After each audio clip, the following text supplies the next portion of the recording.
The hour of 6:30 p.m. having arrived, I'll call to order this regular meeting of the Planning Board.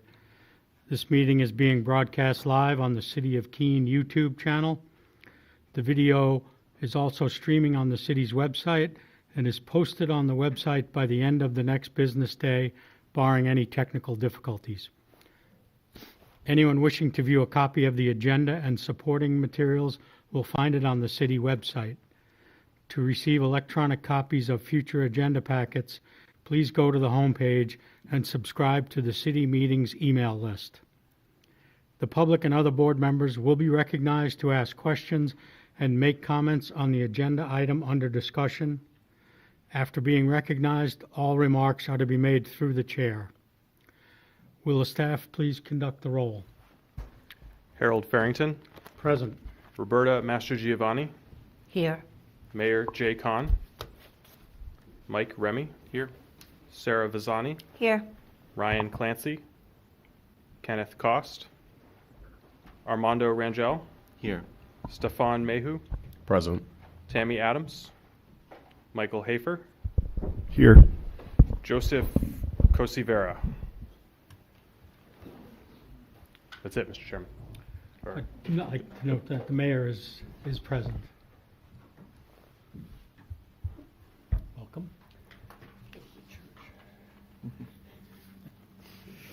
Okay. Next on the agenda is the minutes of the November 24, 2025 meeting, which were distributed in the agenda packet. Is there a motion to approve the minutes of November 24, 2025? So moved. Thank you, Mr. Mayor. Second? Second. Thank you, Councilor Remy. Any questions, discussions? I have one that I was a little, maybe it's just me. Line 312 and 313 in the minutes, the very last sentence. I just didn't quite understand what it was saying. Do you have a suggested edit? Not really, I just was kind of stumped.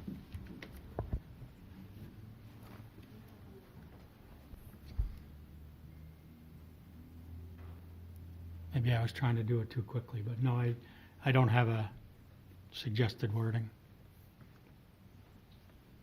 And if people are fine with it, that's okay too. It's line 314, 315. 312, 313.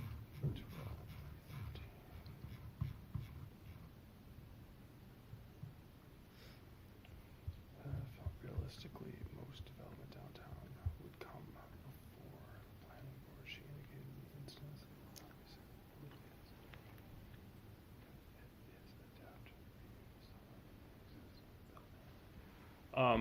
So, in most cases, when tenants come in and out of spaces in downtown, there's no outside changes to the building, to the site, anything like that. So in those cases, those projects generally don't meet the threshold for formal planning board review. So I think. No, I understand the concept. I was just kind of. Oh, you just. I thought the words were very kind of confusing. But that's fine. If everyone understands it perfectly, that's the purpose of it. So.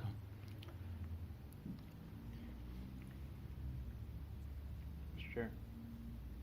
Councilor Remy. Thank you. When I read it by itself after you said it, it was confusing, but when I read it with the sentence before, it made sense.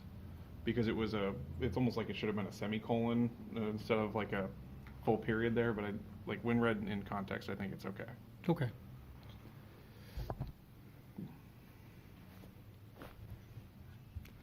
Good enough.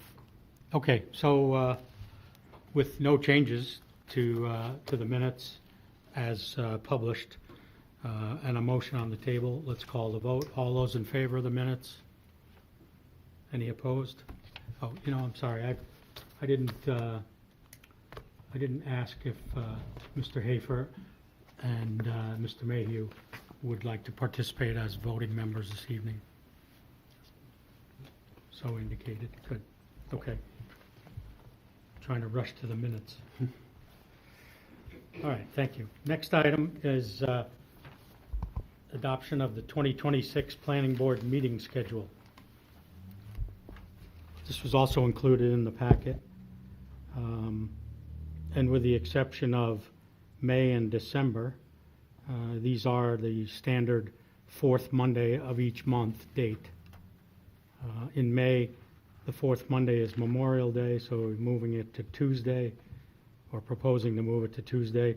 And in December, the fourth Monday is after Christmas, so we're proposing moving it to the 21st, the week of Christmas. So you can see that. So I will entertain a motion for accepting the proposed meeting schedule as included in our packet. Move approval as presented. Thank you, Mayor Khan. Second? I'll second, but I'm going to try to stop reading motions and seconding because it's my last meeting. Someone else is going to start doing it. Noted. Okay. Any comments? Great. Okay. All those in favor of the 2026 meeting schedule as proposed? Any opposed?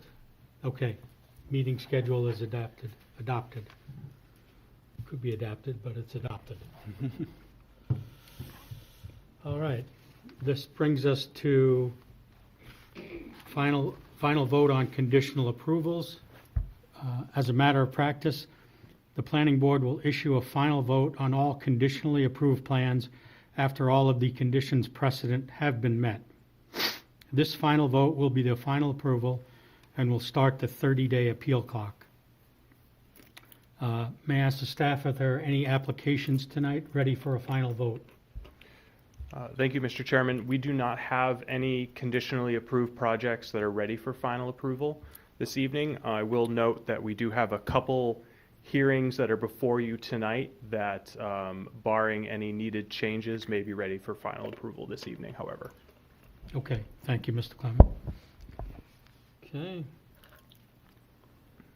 All right, so let's move into our specific projects. So our first on the agenda is a boundary line adjustment.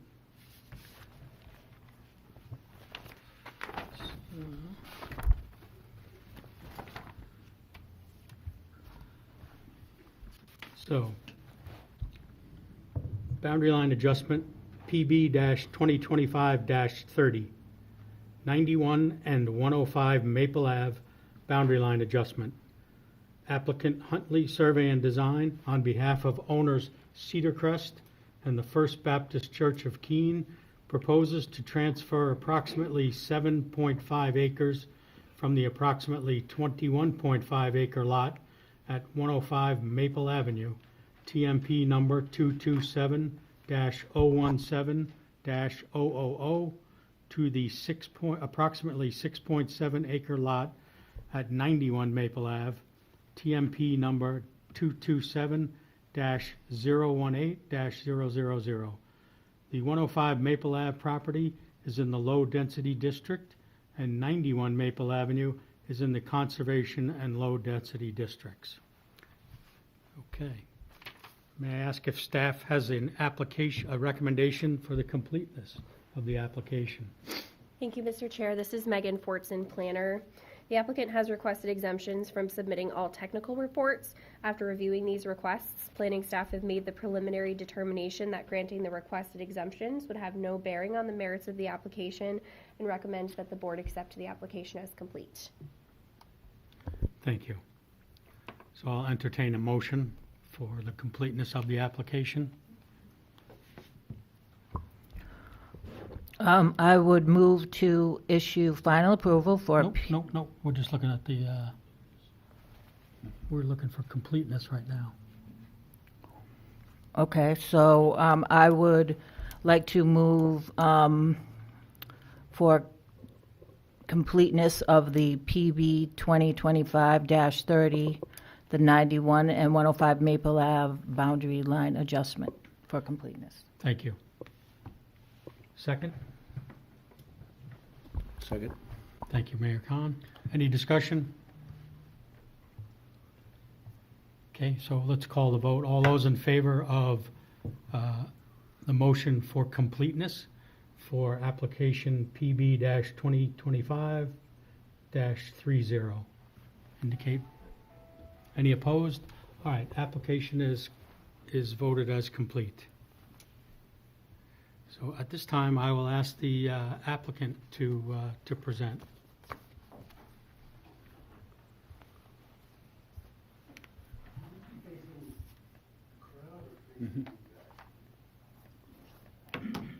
Yeah, you want to face us.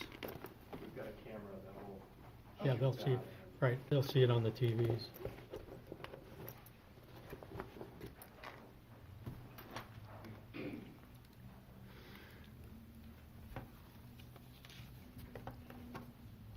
Good evening, everybody. I'm Russ Huntley. Better? Yeah, oh yeah. Russ Huntley of Huntley Survey and Design.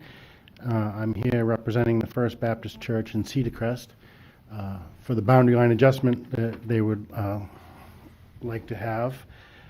It's very straightforward. The church is selling 7.5 acres of backland at the, I guess, southeastern end of their property to Cedar Crest, along with a strip for access, so Cedar Crest can reach the property. So this is the access way, and this is the land here that they wish to buy. There's no changes in the frontage. The wetlands are shown, the setbacks, the 30-foot surface water buffers are shown. We have topography on the other sheet, the existing conditions. There's not a lot really to say about this one. I'd be happy to answer any questions. Okay. Board members have questions for the applicant? I have one quick one. Sure. Could you just remind us where the solar array is? Oh, sure. We were here a few months ago with the solar array, and that's on the conservation area just directly behind the Cedar Crest building. And I think that's some of the purpose of this strip here, so that we don't have to go through the solar array area. All right, thank you. Other questions?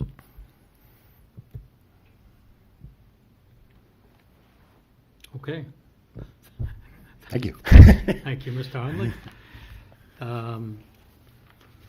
At this time, I'll ask staff to provide their comments.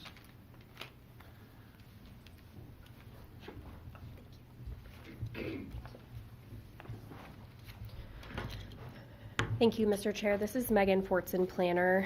So as Mr. Huntley stated, this is a very straightforward application. The Cedar Crest parcel is mostly located within the low-density zoning district, or excuse me, industrial park zoning district, soon to be medium-density zoning district. And the rear portion is located within the conservation district. I'm sorry, I'm messing up my zoning districts here. It is low density that the front portion of the parcel is located in.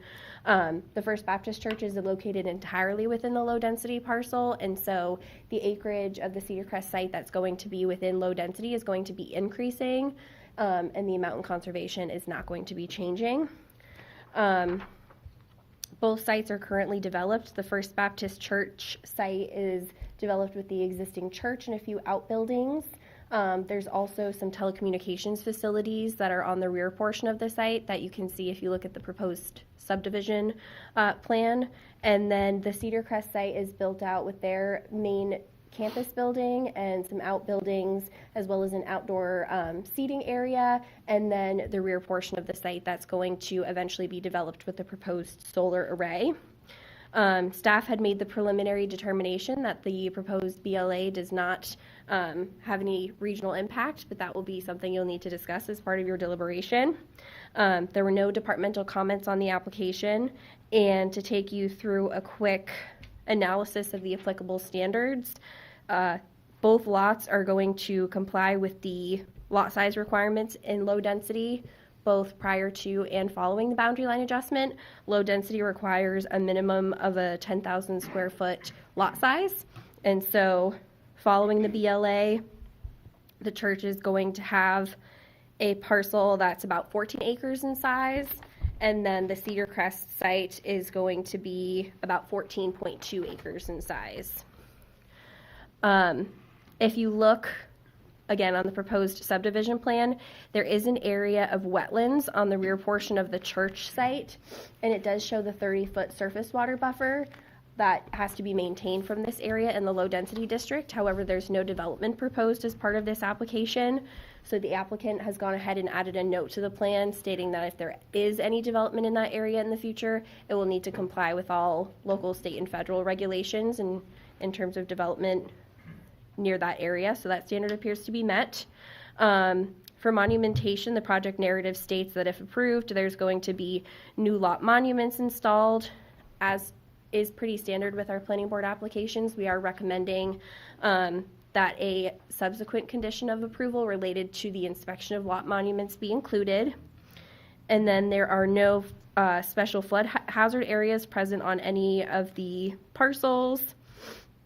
There is adequate fire protection and water supply provided from Maple Ave.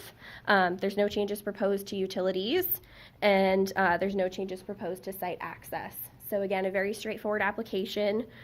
When you received your agenda packet, there was a motion with 4 precedent conditions of approval that were recommended.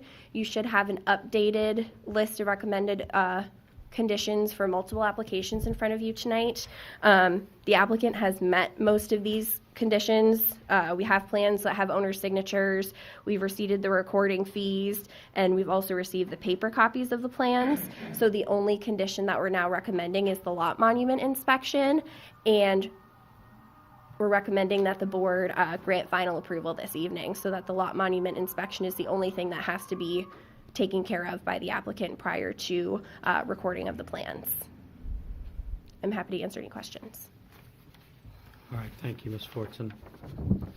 Questions for staff? Councilor Remy?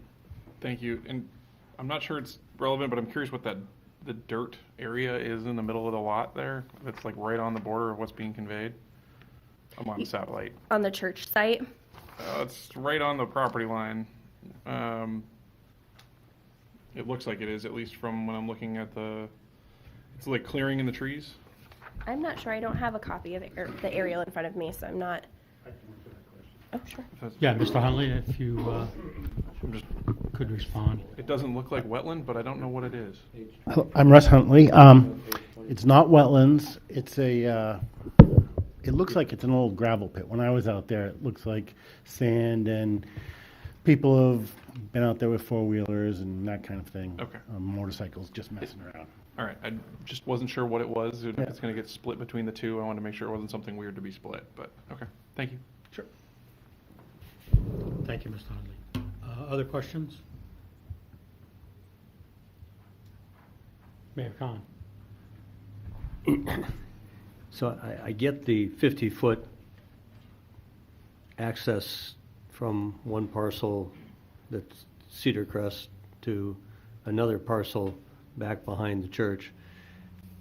The connectivity is that narrow strip. The distance is what is making it just seem odd, but if it's for compensatory storage, or it's just,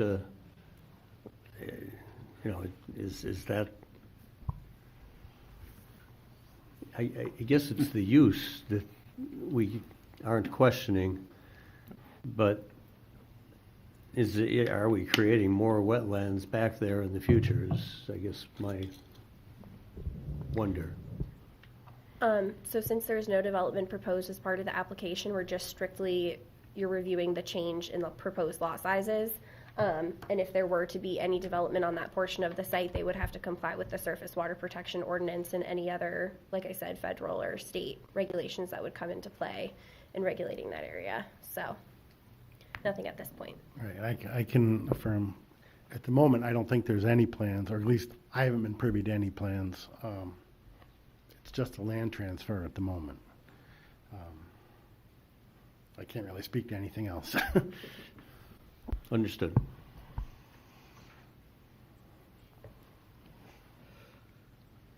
Any more questions for staff? All right, thank you, Ms. Fortson. Thank you, Mr. Chair. So, technically, this is not a public hearing, but generally, we are willing to listen to comments from the public. Could I just see a show of hands? Is anyone wishing to comment on this application? That wasn't a hand raise, was it? Okay. All right, seeing none, we'll move on then to deliberation. So I think we'd like to start with a motion. Ms. Mastrogiovanni? I would like to move to issue final approval for PB-2025-30, as shown on the plan identified as boundary line adjustment, prepared by Huntley Survey and Design, PLLC, at a scale of 1 inch equals 100 feet, on November 12, 2025, and last revised on December 5, 2025, with the following condition subsequent to final approval. Prior to recording the final subdivision plat, the new lot monuments shall be inspected by the Public Works Director, or in lieu of this, a security shall be submitted to cover the cost of this inspection. Thank you. Second? Second. Thank you, Mayor Khan. Okay, any comments, discussion, deliberation regarding the application? Would someone like to give their opinion about regional impact?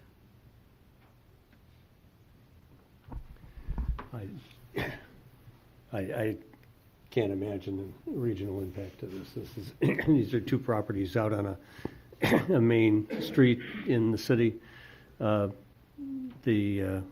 What is back behind here abuts Route 12, the highway bypass. It just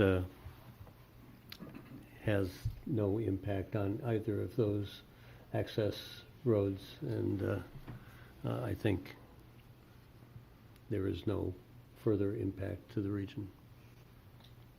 Thank you. I would concur. Anyone have a different opinion? Great. Any other opinions?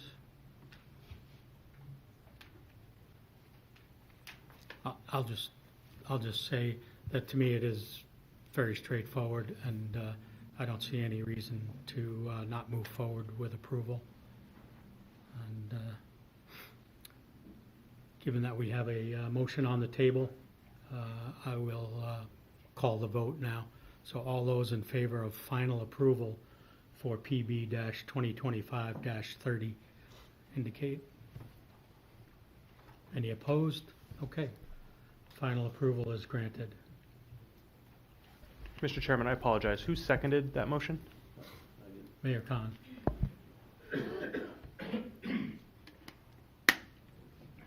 Okay. Thank you. Yep, thank you. All right, next on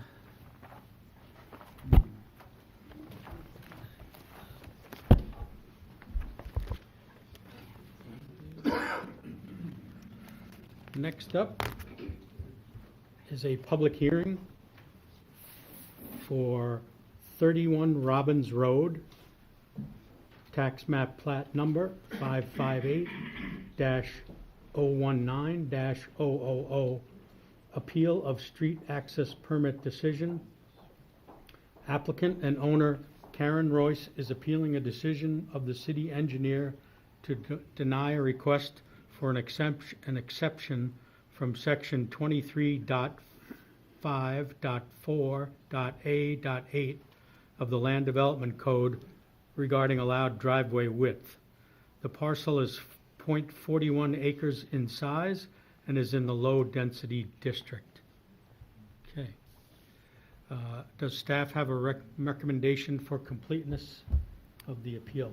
Thank you, Mr. Chairman. The applicant has not requested any exemptions from the submittal requirements for this application, so staff is recommending that the planning board accept this application as complete. Thank you, Mr. Clemens. So I'll take a motion now for completeness of this appeal. I'll move completeness of PB 2025-31. No, we're not there yet. This is the appeal for Robbins Road, That's it.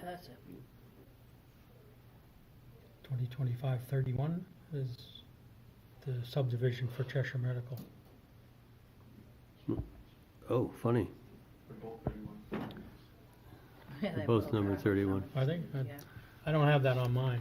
Well, it's 31 Robbins Road, and then the next application just happens to be PB number 31. Right. The appeal, Sequencing, yeah, the appeal does not have a PB number. number. doesn't have All a right. PB number. Oh, I'll move I completeness see what of you're 31 saying. Robbins Road. Somebody said- I'll second. All right, thank you. Motion made by Mayor Khan, seconded by Ms. Master Giovanni.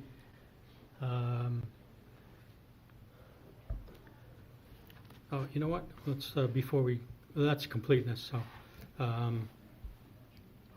So, any comments regarding completeness? All right, let's call the vote. All those in favor of accepting this motion as complete? Any opposed? All right. Proposal is considered complete. So at this time, I would ask the applicant to present to us. And just for clarity, it wasn't PB 2025-31, it was the appeal of street access permit decision. I just want to make sure we're all, for That the is purposes correct. of the record, that we're not. Yep. When we get to the motion. No, Well, it's, Careful. yeah. So is Ms. Royce here?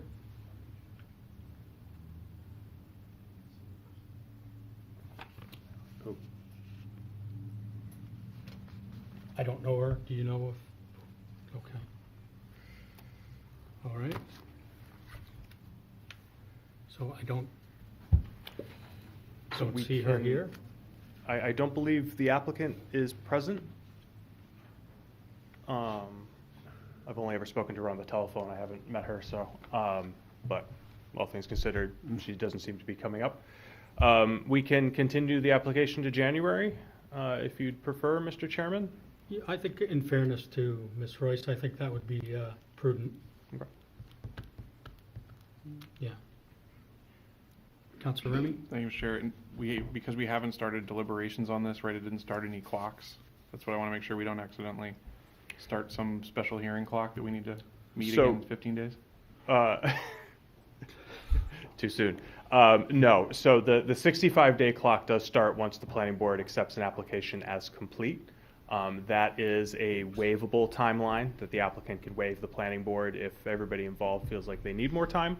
That is the standard procedure for normal planning board applications, not earth excavation applications. So I believe the applicant was made aware of the meeting this evening, but yeah, I think continuing to January to give them another chance to appear would be fair. Yeah, I think that's fair. But we'll need to vote on that. Yeah. So I'll entertain a motion to continue this appeal. I'll move continuation until the January planning board meeting. Thank you, Mayor Khan. Second, I'll second that. Mr. Mayhew, thank you. All right. Just one moment. Sure. Yeah, so date, time, and location certain, so that's the January 26th Planning Board meeting at 6:30, located in council chambers. That's 6:30 PM. Thank you. Let the motion be read as such. All right. Any discussion? Okay, let's call the vote. So all those in favor of the motion to continue the appeal to the January 26th meeting? Any opposed? Good. All right. motion is continued to the January meeting. I'm sorry, Mr. Chair, can you just clarify who seconded the motion? I didn't catch that. Sure. Oh, Stefan. Okay, thank you. Stefan Mayhew, yep. Okay.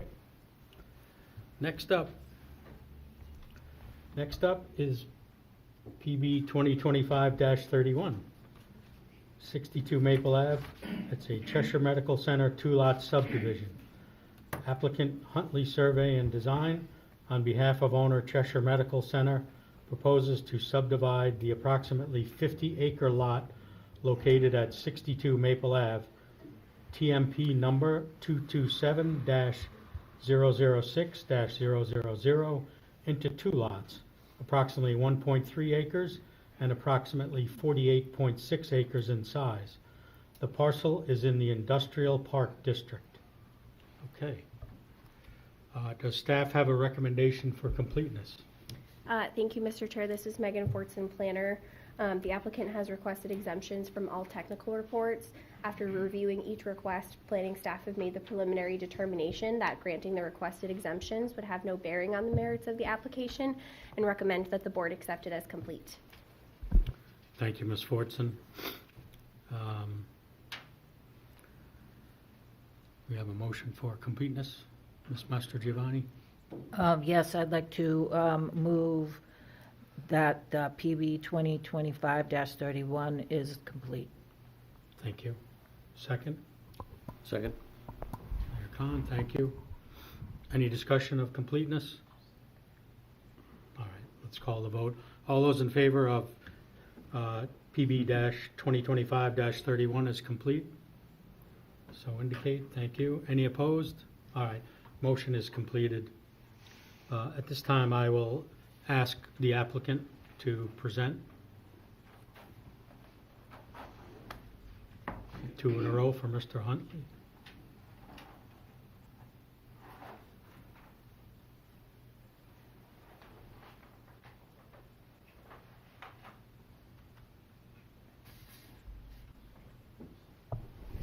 So again, I'm Russ Huntley, Huntley Survey and Design.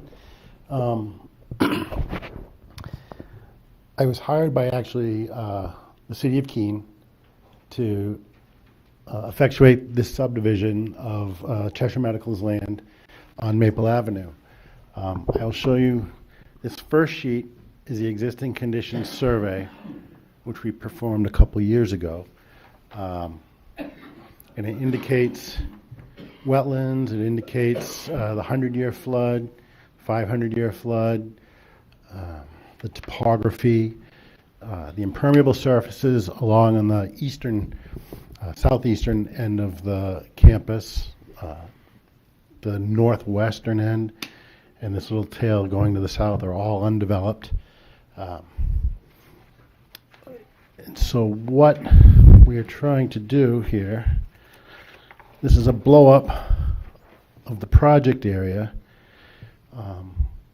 is to subdivide off a 1.28 acre parcel. Currently, the zoning is industrial park, but I know there's a motion to change the zoning. I don't know the result of the meeting the other night, if that has actually happened or not. But the change would make this medium density, and that's what this plan represents, is the zoning requirements of medium density, which we meet. We have all our setbacks, the frontages, all of that works. The new 1.2 acre parcel doesn't have any wetlands on it. It's not within the flood zone. All that stuff remains on the remainder parcel.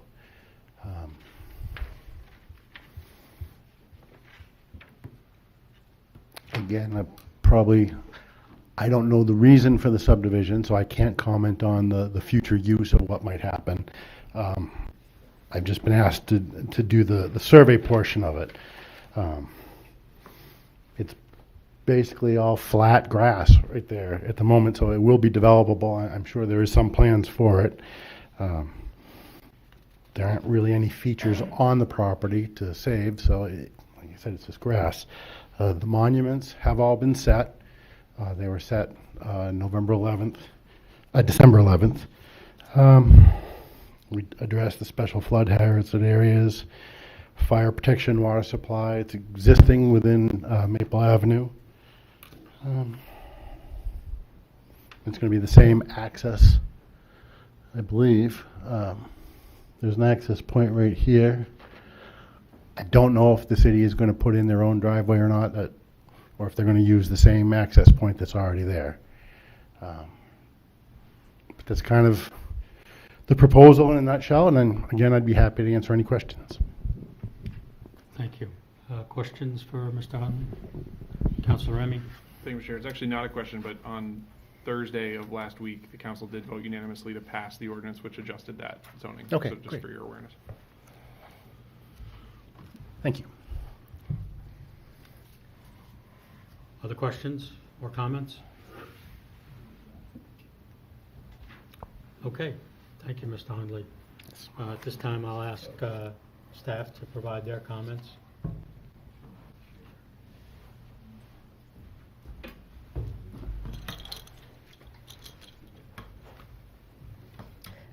Thank you, Mr. Chair. This is Megan Fortson again.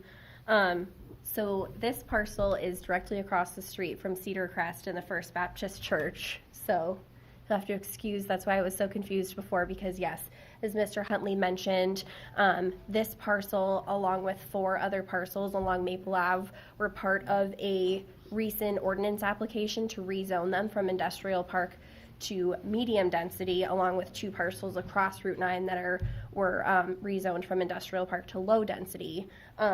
So this application only complies with the requirements of the medium density district, and you're able to move forward with acting on it because the zoning has been changed. So as of now, it complies with zoning.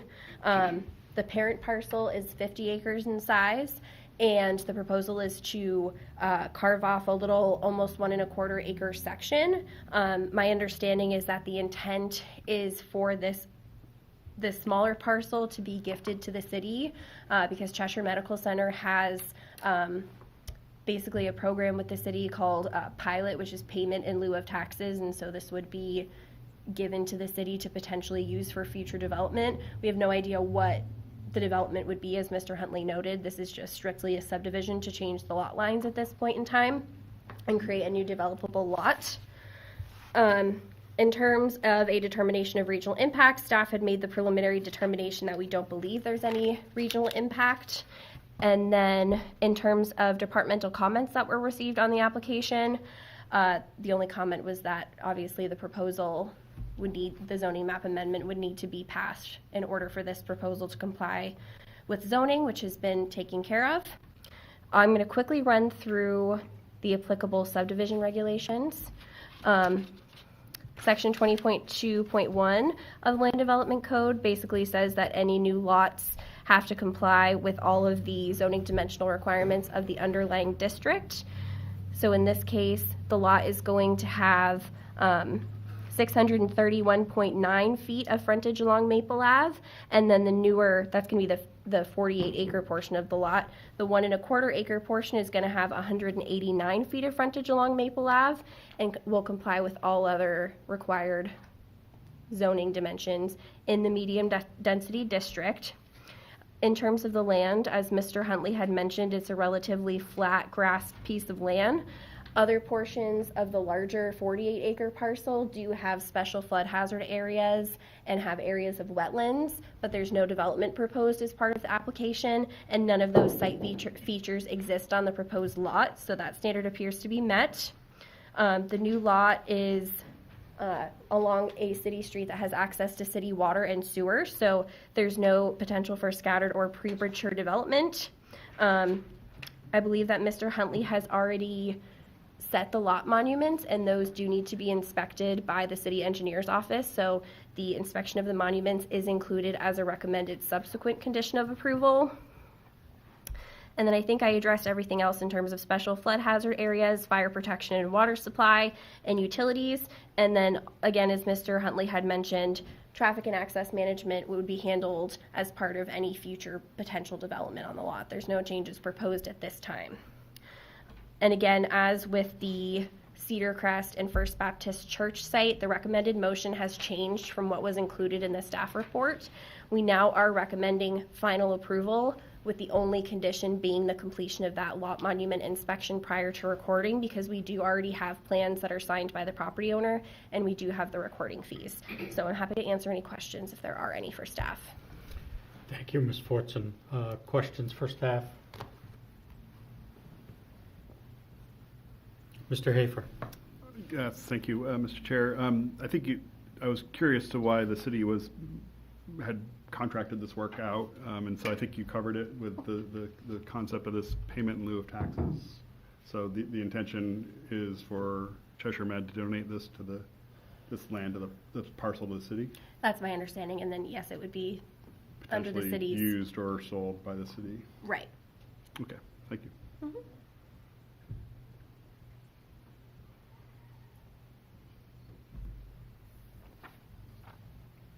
Okay. Thank you, Ms. Fortson. Thank you, Mr. Chair.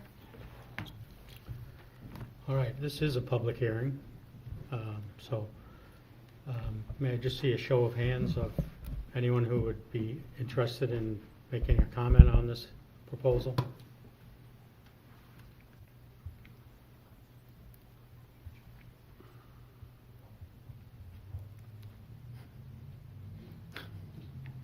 Are you raising your hand? No, okay. All right. I need better glasses, I think. Okay. Seeing no one willing to come forward and comment on this, I will close the public portion of the meeting. And we will proceed to the deliberation. So may I ask for a motion on this application? I would like to move to issue final approval for PB 2025-31 as shown on the plan identified as two-lot subdivision plan prepared by Huntley Survey and Design, PLLC, at a scale of 1 inch equals 50 feet on November 14, 2025, and last revised on December 3, 2025, with the following conditions subsequent to final approval. Prior to recording the final subdivision plat, the new lot monument shall be inspected by the Public Works Director, or in lieu of this, a security shall be submitted to cover the cost of this inspection. Thank you. Second? Second. Thank you, Mr. Mayor. At this time, we can discussion, edits, questions. Ms. Visani, I hate to put you on the spot, but do you have any comment on the regional impact? Thank you for asking, Mr. Chair. I agree with the staff recommendation that there doesn't seem to be a regional impact, and it looks like a pretty straightforward transfer or subdivision of the land. Makes sense to me, and I don't see a reason why we wouldn't move forward. Thank you. Other discussion? Okay, let's call the vote. There's a motion on the table for final approval of PB-2025-31. All those in favor, please indicate. Any opposed? Okay. PB 2025-31 has received final approval. Thank you. Okay, moving right along. Thank you, everybody. Yep. Thank you, Mr. Hundley.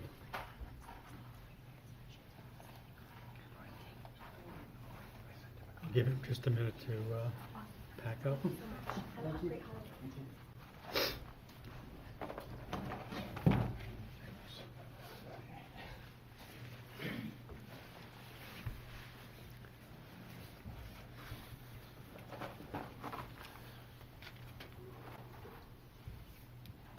Okay, the next item on the agenda is PB-2025-28. This is 98 Peg Shop Road, a two-lot subdivision.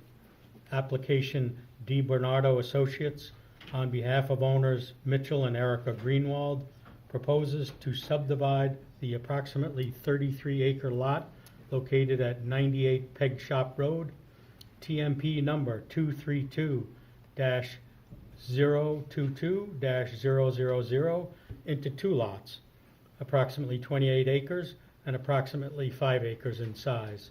The property is in the rural district. So at this time, I will turn to the staff and ask if they have a recommendation for completeness of this application. Thank you, Mr. Chairman. The applicant requests exemptions from submitting a drainage report, traffic analysis, and soil analysis. After reviewing these requests, planning staff recommend that the board grant the requested waivers and accept the application as complete.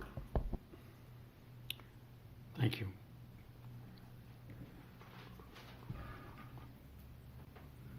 Okay. So I'll entertain a motion for completeness of the application. I'll move to accept this application as complete. Second? Second? Thank you, Mayor Khan. Any comments about completeness of the application? All right, let's call the vote. So there's a motion on the table for recommending completeness of this 2025-28. All those in favor indicate.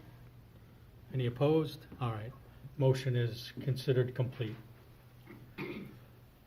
All right, at this time, I would invite the applicant to propose, to discuss the proposal.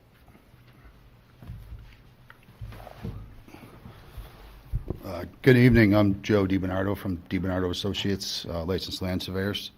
I'm here representing Mitchell and Erica Greenwald on a two-lot subdivision located off Peg Shop Road. I'm going to apologize. I didn't bring a board to put this on, so I'm going to do my best at displaying it for you. Essentially, Peg Shop Road runs in an east-west direction. Property being subdivided is north of Peg Shop Road.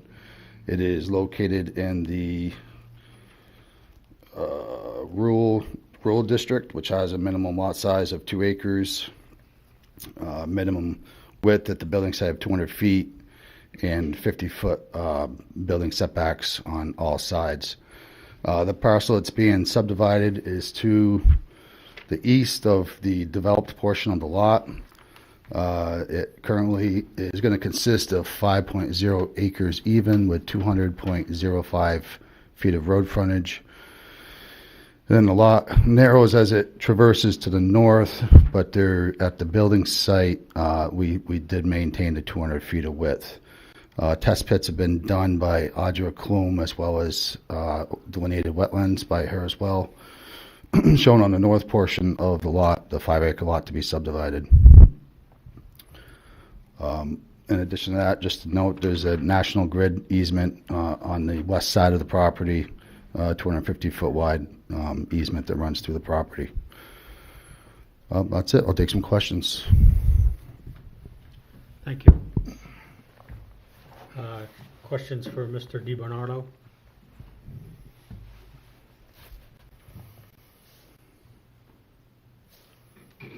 Okay. All right, thank you. Thank you. So at this time, I would invite staff to provide their comments.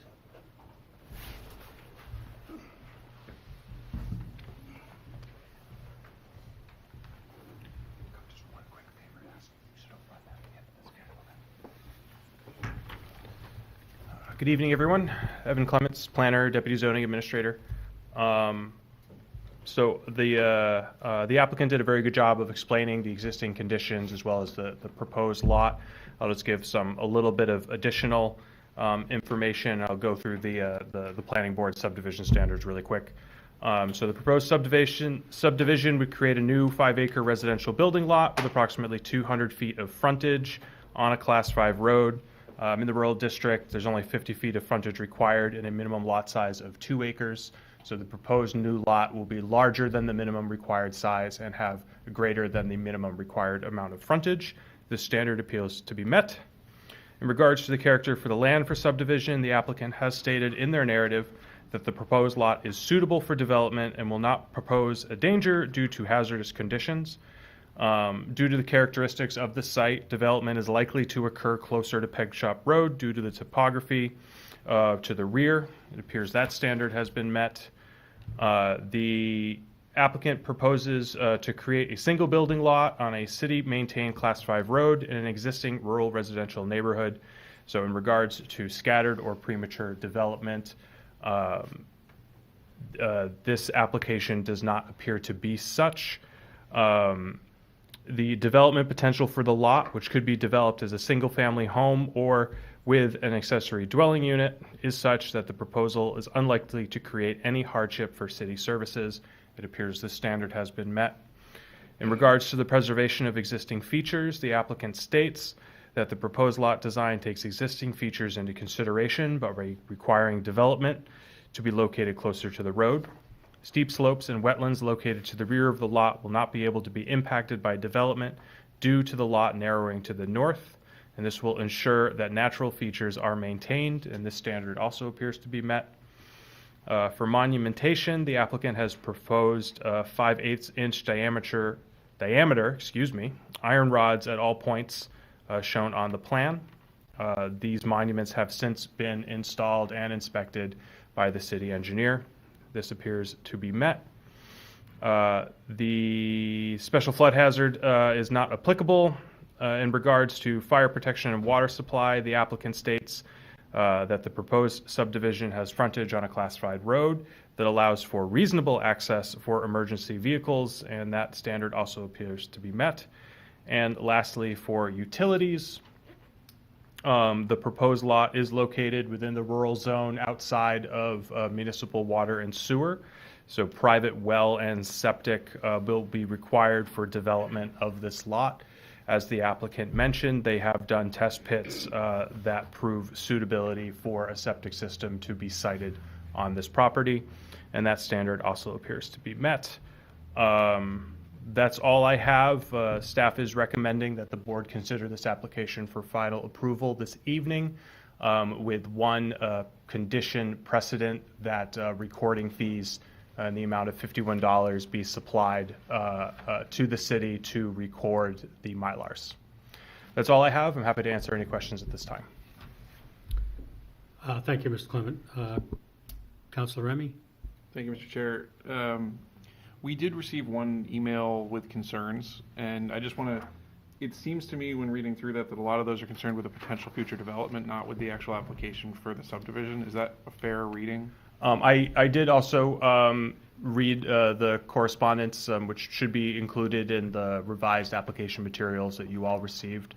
The concerns, I would agree, Councilor Remy, that the concerns were more focused about land disturbance, drainage, things like that, that will be evaluated at the time of the building permit for that single-family residence. Thank you. Yeah, I have a question which probably falls into that category as well as when the next shoe falls here. But is there screening on this property currently? You know, between the road and the... I believe there's some existing vegetation on the site. Single-family residence is not subject to our site development standards, okay. So additional screening won't be required, at least by us. The new future owners may choose to plant landscaping. Okay. Fair enough. Thank you. Other questions for staff? Okay. Thank you, Mr. Clements.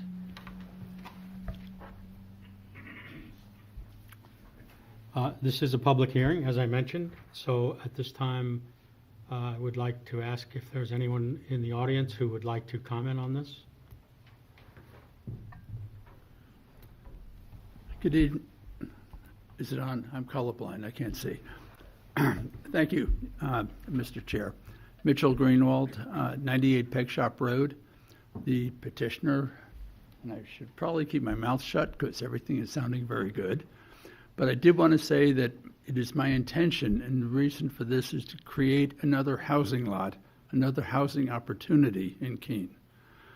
You notice that it's 5 acres, which I have said as a city councilor, I think the rural district should be 5 acres, not 2. And our deed, when we do sell this, will restrict no further subdivision, just to make that clear. There are trees. There's no big trees. There's little trees. It's a nice lot. A lot of screening. There's more screening between that lot and my residence than is definitely required, because I agree. It needs to remain rural, which is what it will be. Any questions? My wife suggested I should say it's to create a housing lot. Thank you. Thank you, Mr. Greenwald. Anyone else?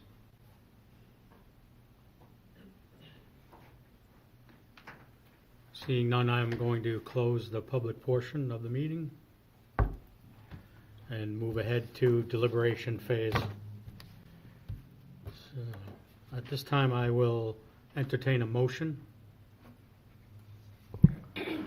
I would like to move to issue final approval for PB 2025-28 as shown on the plan set identified as plan showing subdivision of property of Mitchell H. Greenwald Revocable Trust, Erica Greenwald Revocable Trust, prepared by D. Bernardo Associates, LLC, at 1 inch equals 100 feet on September 24, 2025, and last revised on December 3, 2025, with the following conditions subsequent: the submittal of a check in the amount of $51 made out to the City of Keene to cover recording fees. Thank you, Ms. Master Giovanni. And a second? Second. Thank you, Mr. Rangel. Okay. Any discussion? Any comments?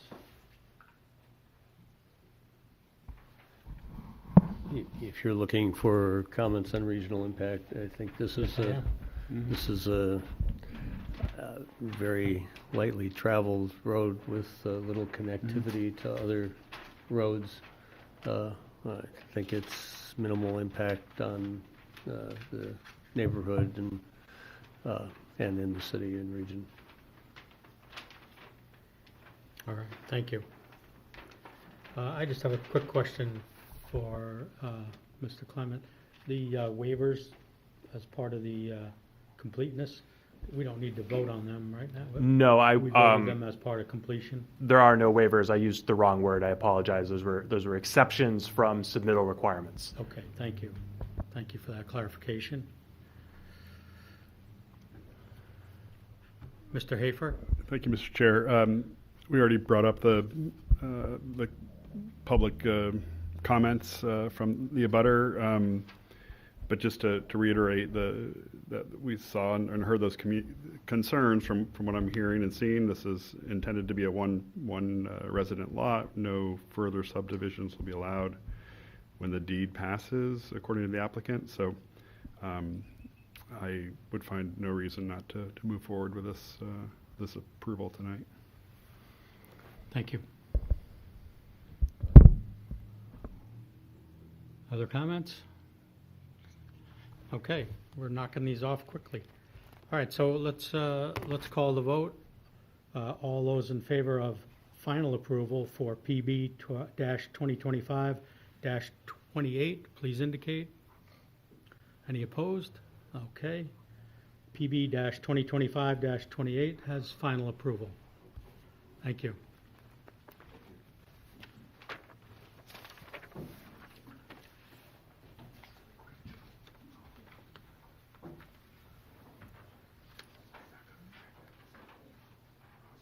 I will give them a second to finish the paperwork before proceeding to the next item.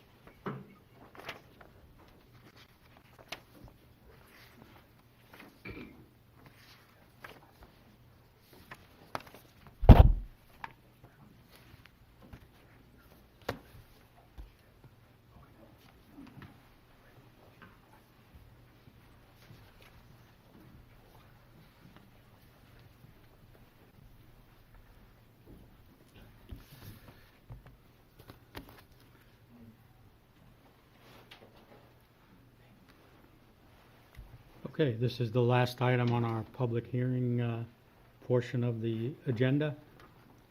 The next item is PB-2025-29, 454 Elm Street, a cottage court conditional use permit, surface water protection conditional use permit, and major site plan. Applicant Fieldstone Land Consultants PLLC, on behalf of owners Paul Chester and Gail Marie Dubrisky, proposes to redevelop the property at 454 Elm Street, that's TMP number 521-004-000, into a cottage court development with 18 single-family dwellings.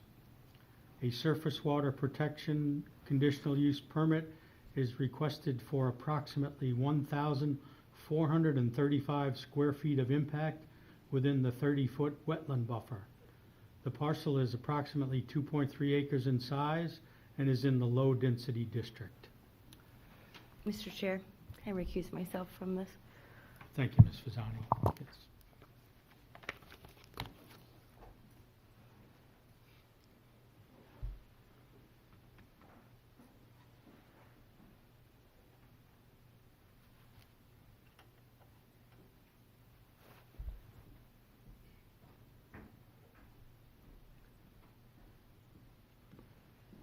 I just note that Ms. Fasani has recused herself.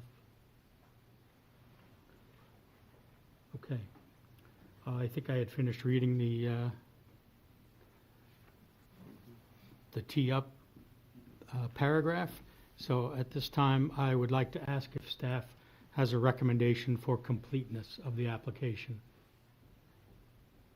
Bear with me 1 second, Mr. Chairman. I apologize. Of course.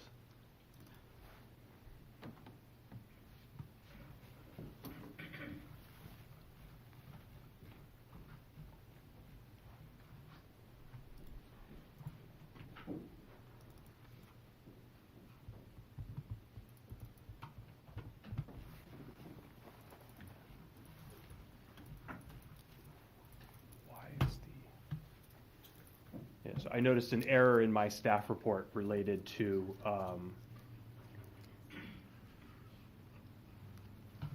completeness and what was exempted, and I'm trying to get the correct information. Thank you very much. Okay, the applicant has requested exemptions from a traffic analysis, soil analysis, historic evaluation, and screening analysis. After reviewing these requests, planning staff has made the initial determination that these requested exemptions will have no bearings on the merit of the application and recommend that the board accept the application as complete. Thank you, Mr. Clement. So I'll entertain a motion for completeness of the application. I'd like to move to see that this application is complete. Thank you. Second? I'll second that. Thank you, Mr. Mayhew. And just for the record, it's PB-2025-29, motion for completeness.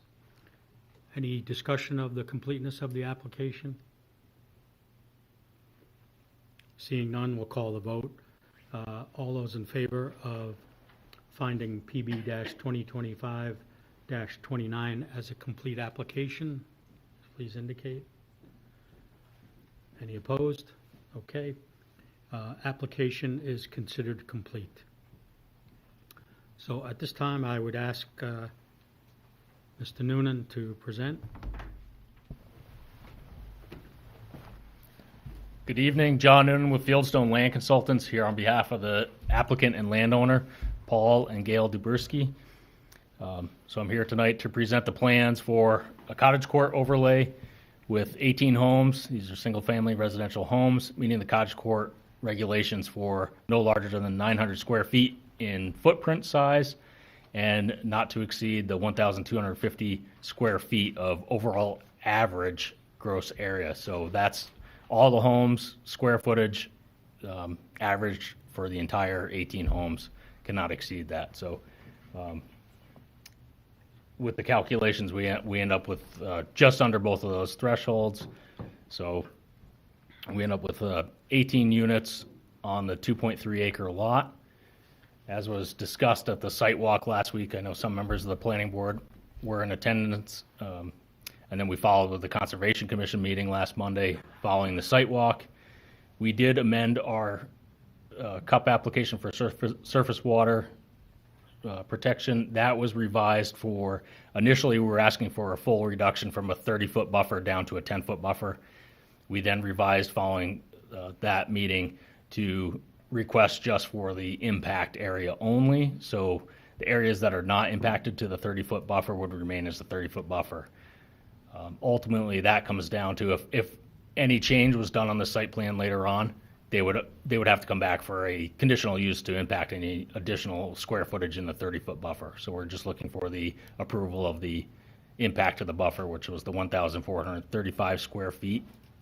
That impact area, which is down to the southwest corner of the lot, that is for stormwater management. We have a level spreader taking stormwater off of the end of the last home and end of the parking lot turnaround area.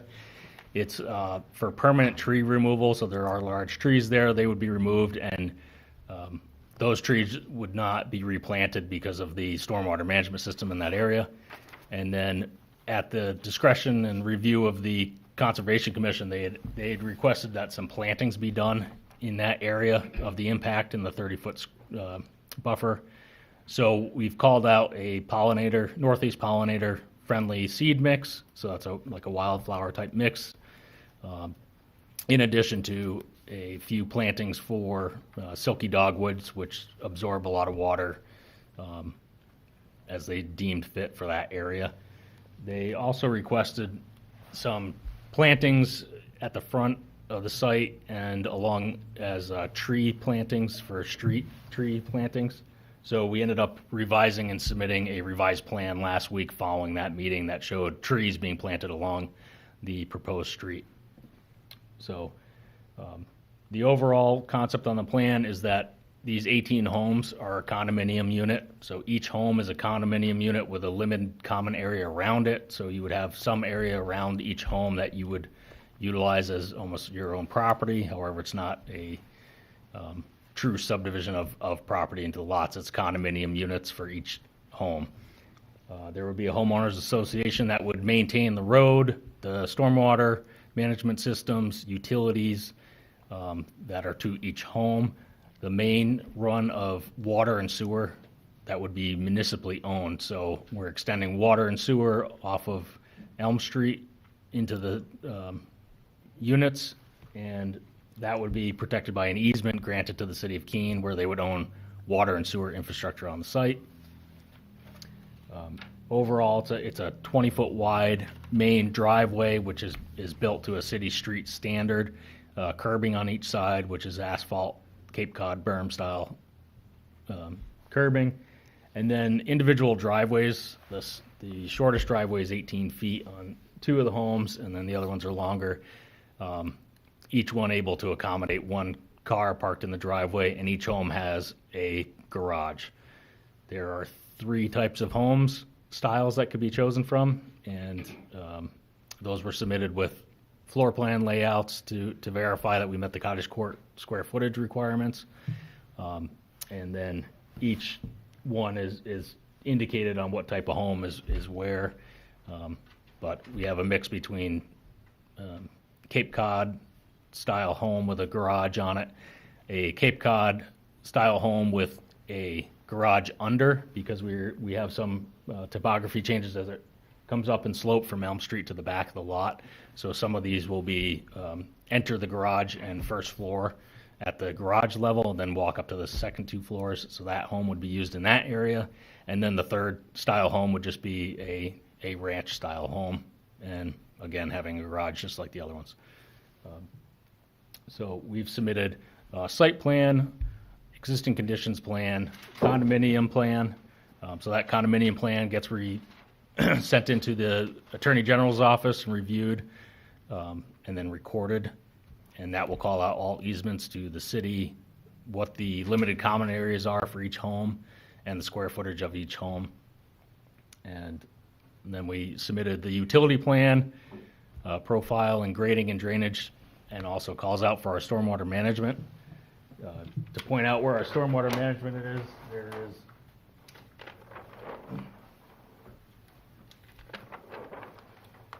currently in the front of the site, there is a large stormwater area that was constructed by the city of Keene. We're going to utilize that and make it larger on each side of the driveway, with the driveway in the middle, dividing it. We're collecting with catch basins on site, outletting to these stormwater ponds, and then utilizing a outlet structure tied back into the municipal stormwater where it does currently. And then in the back, as I mentioned, there's a level spreader out back which collects water just from that last unit and the last driveway turnaround there. So overall, there will be a reduction in the 2, 10, and 25 and 50-year storm events, as submitted in our stormwater management report. And just to show the revised landscaping plan. So this was submitted after the Conservation Commission meeting, where we had initially just plantings along the frontage here. We've added street trees throughout the street area, and then there was already some screening around the transformer, so there'll be 2 transformers on site. And then we added, down by the wetland impact buffer area, was the silky dogwoods and the pollinator-friendly mix down at where the impact is to the stormwater buffer. There is a screening fence that's required as part of the cottage court overlay. So we're within 10 feet of an abutting property. There'll be a home, so there's a vinyl fence running along this boundary here between that and the abutting property. The wetland for the surface water conditional use permit, that's back in this area here. I do want to point out that wetland complex is formed and fed by stormwater runoff from Route 9. So that was initially owned by the DOT, and that portion of the property was conveyed to the applicant this year. So this wetland, albeit, it's impacted and absolutely receives waters from impervious areas currently. It definitely gets salt off of the highway and everything else. We do not foresee, since we directed all of our stormwater to the front, other than a small portion, we do not foresee our small impact, which does not include structures into that wetland impact, as being a monumental impact to that wetlands function. So that's the overall application. I would like to open up to questions now. Thank you. Board members have questions for Mr. Noonan? I have a question about what you were just talking about.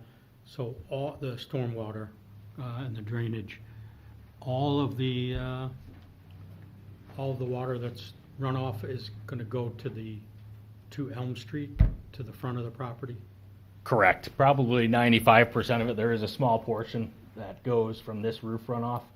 And this last turnaround piece right here goes down to the stormwater management system that's in that impact. And that was really driven by, I don't remember, on the site walk, it goes up and ramps from Elm Street to the high point in the back of the property here. So our high point is right at the end of the road. So we're taking everything that direction other than just the very end where it turns down. So a minor amount goes to that.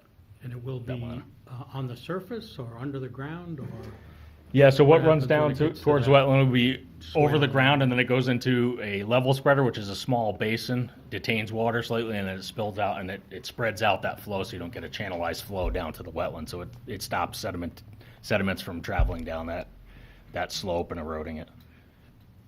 And then the remainder of the site is all going to the front towards where there's stormwater management currently, and we're going to modify, make it larger on each side of the proposed driveway.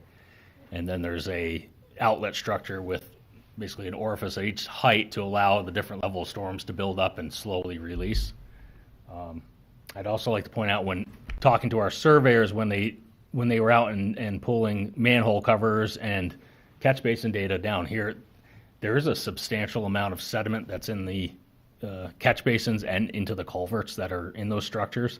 I know it's been mentioned when we did other projects in the nearby abutting area and properties about stormwater and flooding and back. I think really the existing system needs to be maintained in tying into those infrastructure projects. So there's a catch basin that we're going to be tying into. We'll absolutely call out is that those pipes are flushed and cleaned out and the catch basins are cleaned out. And I think that will substantially help a lot of the stormwater problems that are there currently. So I just want to point that out. There is a deficiency right now with maintenance on that end of the infrastructure. All right, that's good to know. Thank you. Other questions? Mayor Khan? Thank you, Mr. Chairman. Wanted to further ask about the elevations along the street where the catch basins are proposed. Can you turn on your microphone, please? Sure enough. Yeah, so I wanted to ask about the catch basins along Elm Street and the change of elevation that there is. It's just a perception, but from the site visit, it seemed like the lower points of the elevations are, I guess it's to the south of Timberlane Drive, as opposed to north. I guess it's an awkward corner there to determine the, at any rate, the top portion of the, yeah. So I think I heard you say that you're directing the flow to the catch basins to the left of that drawing and then to the left of Timberlane. Correct. So currently everything drains from the north to the south and then ultimately drains along the curb line and is picked up by the municipal catch basins in Elm Street. The driveway for the existing home is over here. Yeah. With the proposed road, we're going to be over here. And ultimately, we're directing our catch basins into the basin here that's going to be larger. And then down to our proposed catch basins here. These will be tied together with culverts, tying this small pond to this small pond. And then a structure here that has an outlet structure that will tie into the catch basin. Currently, that's just an open 12-inch pipe, and that is has sediment as well in this 12-inch pipe. So there's just a 12-inch pipe that allows that on-site flow, and whatever comes down Timberlane and comes into the property as well, drains into this front area and ties into the municipal. So, if I can continue? Yeah, please do. So, what you're describing there is that the flow to the top of the drawing, that in that direction. Yeah, everything's flowing this direction. Currently, it's not tied into the city's storm. No, it is. There's a 12-inch existing culvert just off the property in the right of way here, but it drains this existing stormwater area that's at the front of the subject property, drains into this 12-inch culvert into the catch basins owned by the city, and then draining down this way following Elm Street. We will continue to tie into that same catch basin in the city street. However, not being a 12-inch pipe, it'll be a smaller orifice, so they drill holes into the concrete structure that allows smaller amounts of water to go out, and it regulates the water elevation in the pond on each side. And what happens to the flow to the bottom part of the drawing? So everything... Not there. I meant along Elm Street. Along here. Yeah, because that's not detailed on the drawing. Yeah, so I'm going to go to our existing conditions. That has a little larger area. But Timberlane Drive here is draining this direction. And you're basically almost where this existing driveway is where it starts to drain the other direction on Elm Street. So just before you get to Timberlane Drive and the existing driveway is about where you're getting a break in elevation going to the west versus to the east. Does that answer the question? I Or- think so, but again, there's some perception that there's a natural flow to the east, as you described it, from that side of the lot, yeah. Mhm. Right, so the existing curb cut and driveway come in on this far corner. That will no longer exist, so the water that flows there will still run down the road as it does now, down to this low point here below Route 9, the Route 9 bridge. So that doesn't change. What changes is we're capturing the water from, because where the existing driveway is that you come in now, is now going to be a lot lower in elevation. That'll be the ponded area. So basically everything from over here, what's on the street will continue to flow down. What's on the property is flowing into this basin here. A catch basin that runs to the east. The stormwater pond. So there's a stormwater pond here. That's Okay. the detention basin. So that's loam seeded, finished in grass, but that's an excavated pond area. So this will be much lower in elevation than the existing driveway condition today. So now we're taking this water and going this way with it. Yeah. The city street elevation does not change. It'll still break and drain to the east and drain to the west. Yeah. No, I'm sure if there's an issue, the neighbors will tell us.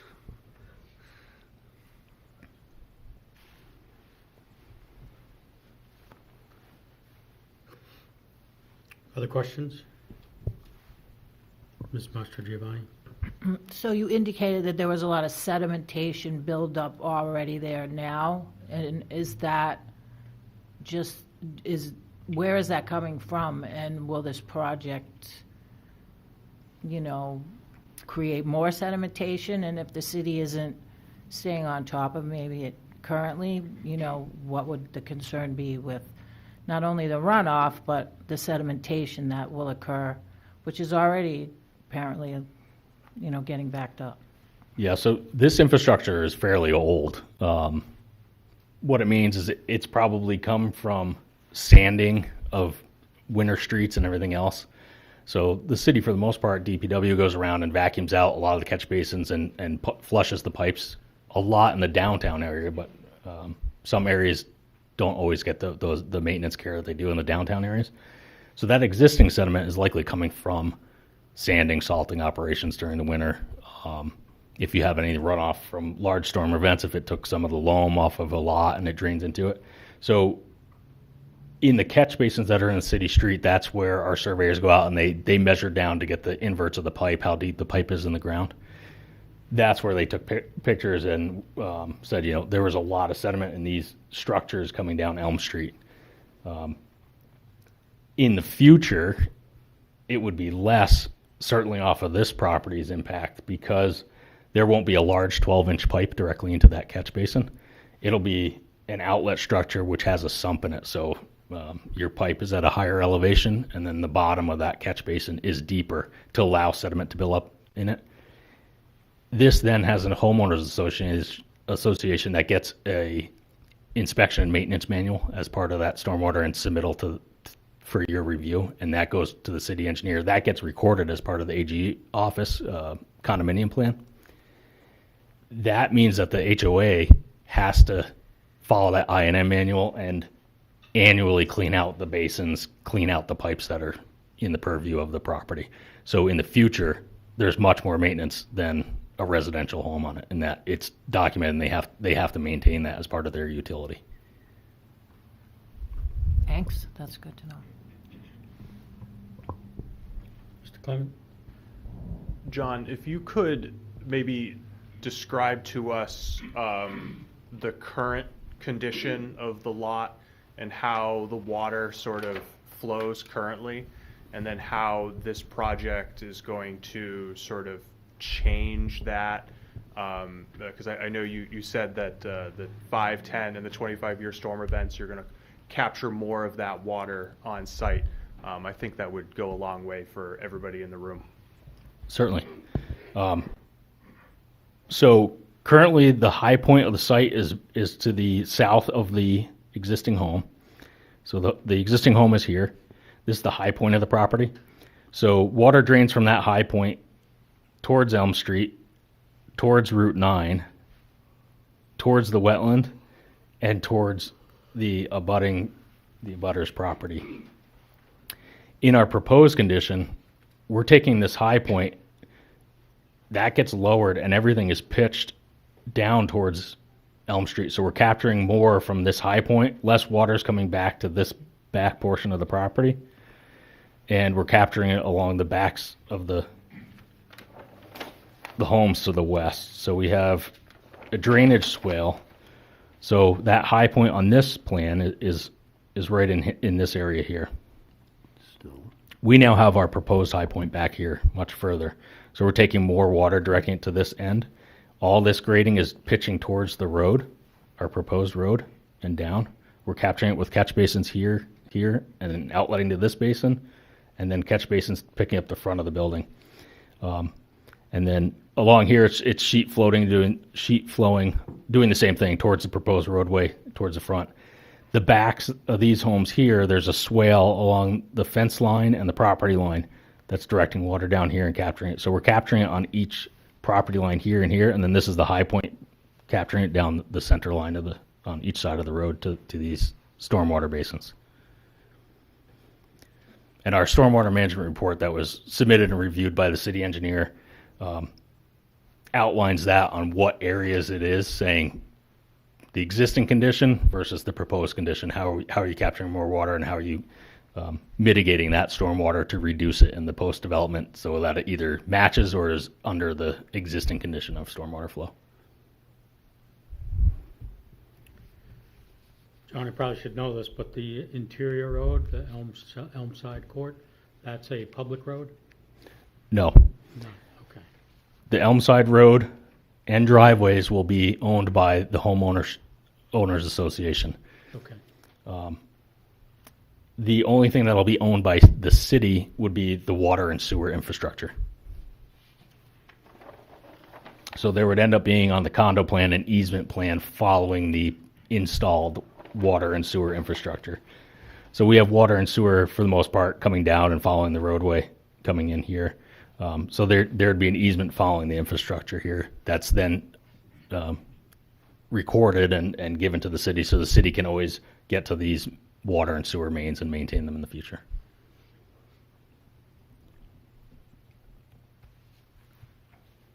Okay. Other questions? All right, thank you. Thank you. Oh, is you? Mr. Noonan, John? There's another question. if I can,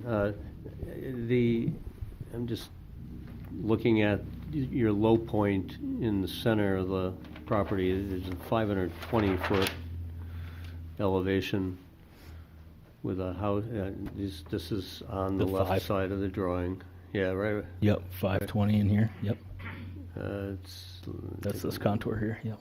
It's a little higher up, but yeah, it's at the back side of the second house on that side. Go to the leftmost. Yeah. Okay. That. I see this here. Yeah. Yep.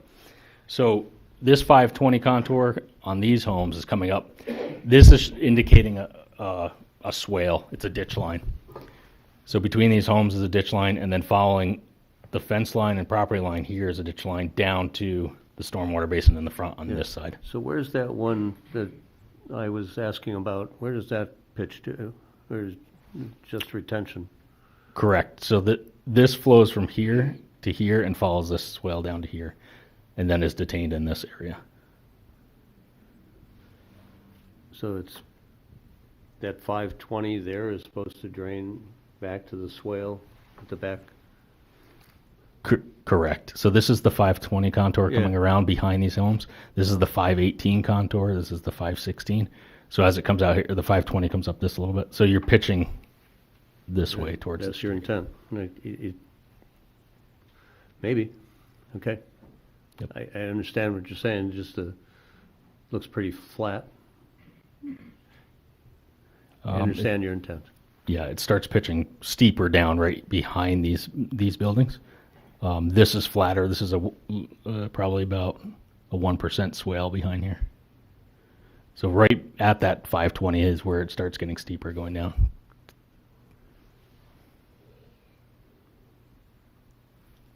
I understand your intent. It's just Okay. some of the numbers look a little different than that. Thank you.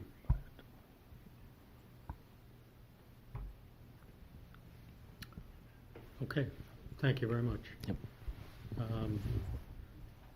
So I'll invite staff to provide their comments at this time.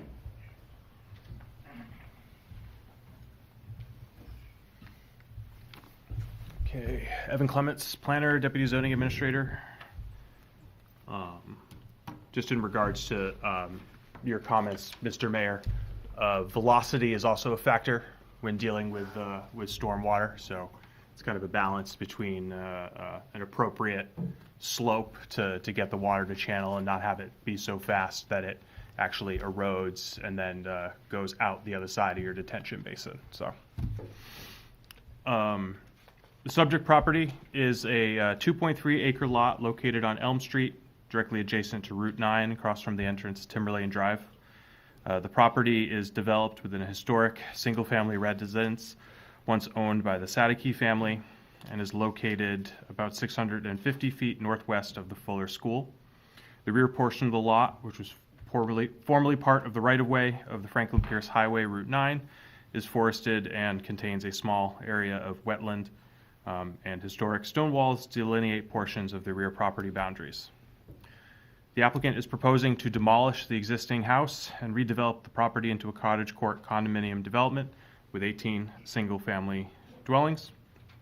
Surface water protection conditional use permit is requested for approximately 1,400 square feet of wetland buffer impact to the 30-foot buffer. The application was referred to the Conservation Commission for review and recommendation, and a memo of the Conservation Commission's findings should be included in your packet. That meeting was on the 15th of December. Staff has made a preliminary evaluation that this project does not appear to have the potential for regional impact. The board will need to make a final determination on that. As the applicant discussed in regards to the surface water protection standards, there is an estimated 1,435 square feet of impact to the 30-foot buffer. The applicant has noted that the intent is to maximize the development of the site under the cottage court overlay, and is avoiding or reducing grading within the 30-foot buffer only to what is absolutely necessary to achieve the proposed development. The applicant has stated in their narrative that there are no direct impacts to the surface water system with this proposal. At the time, detailed information related to the condition of the surface water was not submitted.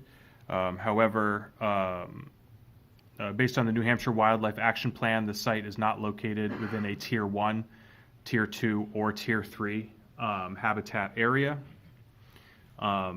As discussed at the site visit with the Conservation Commission, the wetland most likely was created when the Franklin Pierce Highway was installed in the 70s, and then subsequent runoff from that impervious surface is what's created this wetland.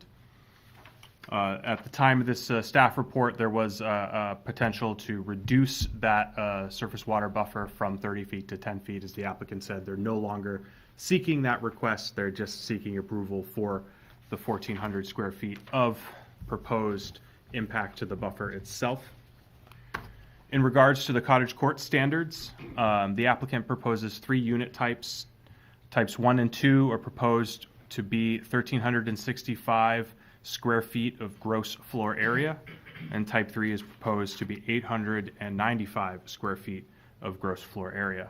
This gives the development site-wide average of all units in the development at 1,248 square feet of gross floor areas. All 3 building types have a footprint of 895 square feet, and it appears that this standard has been met. In regards to parking, each dwelling unit is required to have a minimum of 1 parking space.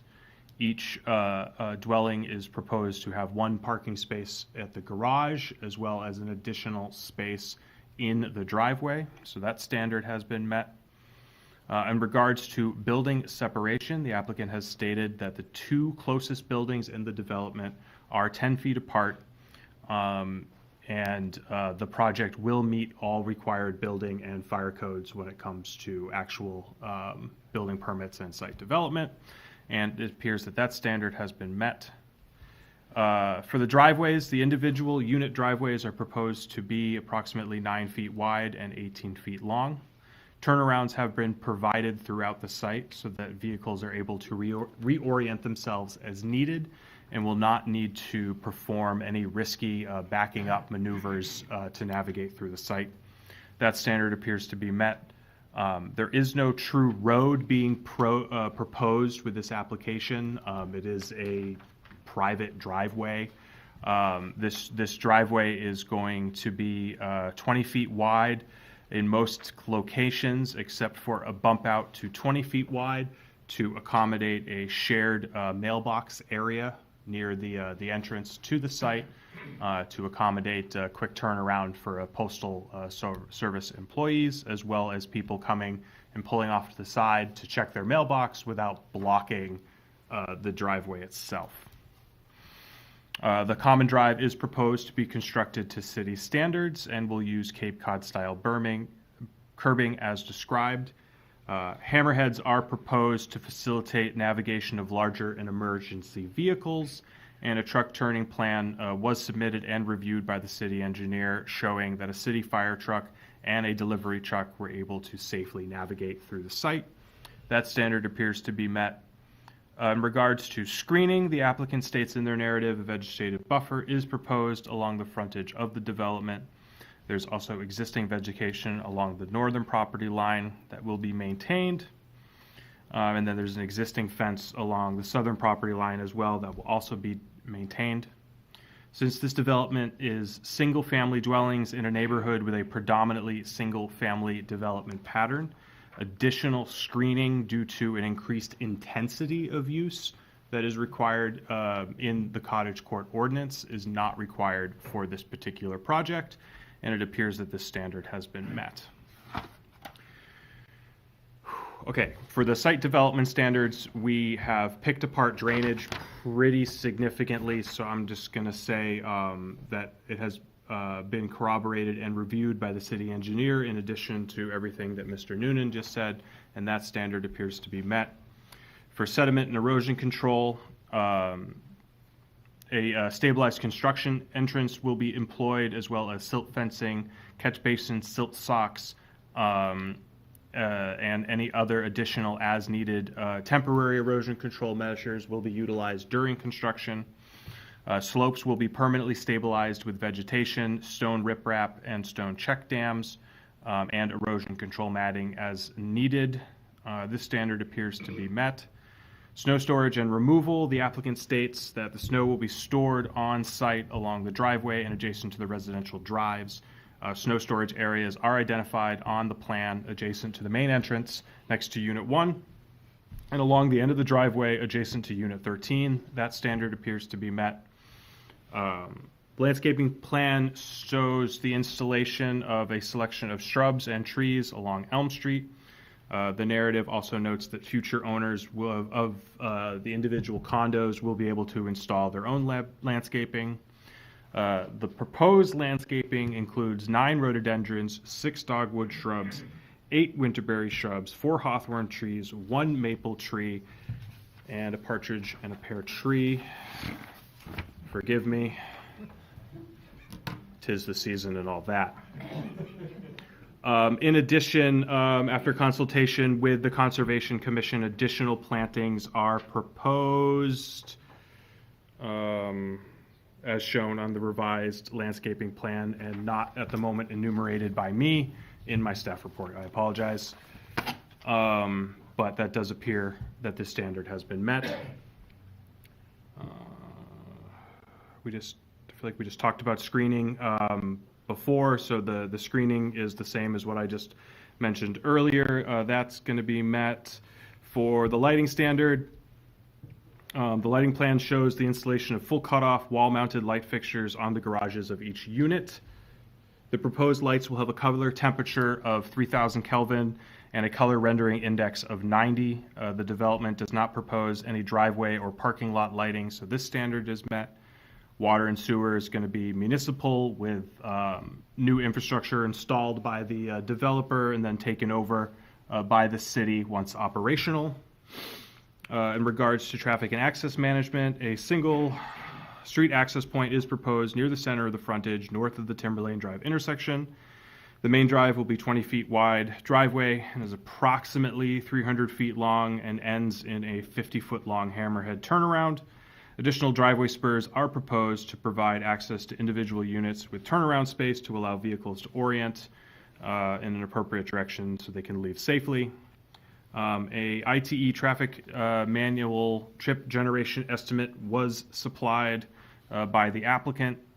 The units are considered to be single-family dwellings with an estimated weekday AM peak hour of 14 vehicle trips and an estimated weekday PM hour of 18 vehicle trips for the whole project. The estimated trip generation falls below the threshold of 50 peak hour trips or 100 trips per day that would require a full traffic study. And the applicant, based on this information, has stated that the development is not expected to diminish the capacity or the safety of Elm Street, and it appears that this standard has been met. For filling and excavation, the applicant states in their narrative that the development will require both filling and excavation on different portions of the site. It's going to be how they do that regrading, right? A little bit of cuts and fills. Material on site will be utilized whenever possible. Additional select material will need to be brought on site and stockpiled as needed. A truck route plan is not required on this project. Site has direct access from Court Street via Elm Street, so this standard appears to be met. We talked about surface waters and wetlands with the conditional use permit. The proposal is only for the impact of the buffer, not the reduction. The board will need to decide whether to grant that conditional use permit. Hazardous and toxic materials, the applicant states that there will be no hazardous or toxic materials associated with the site. This has been met. The applicant states regarding noise that the proposed development will generate an amount of noise typical with a residential development. That appears to be met. Architectural and visual appearance. The applicant states in their narrative that the units are proposed to be 2- and 3-bedroom single-family residential dwellings of various heights, ranging from 32.5 feet to just under 22 feet.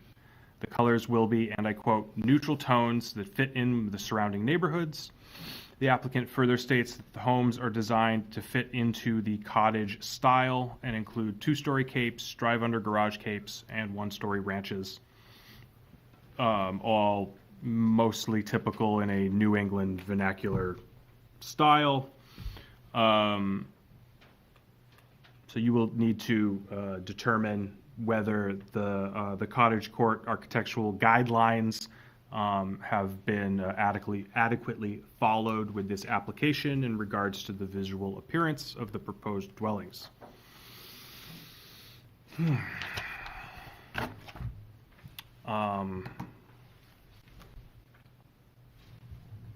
I feel like I'm forgetting something, but I don't think I am.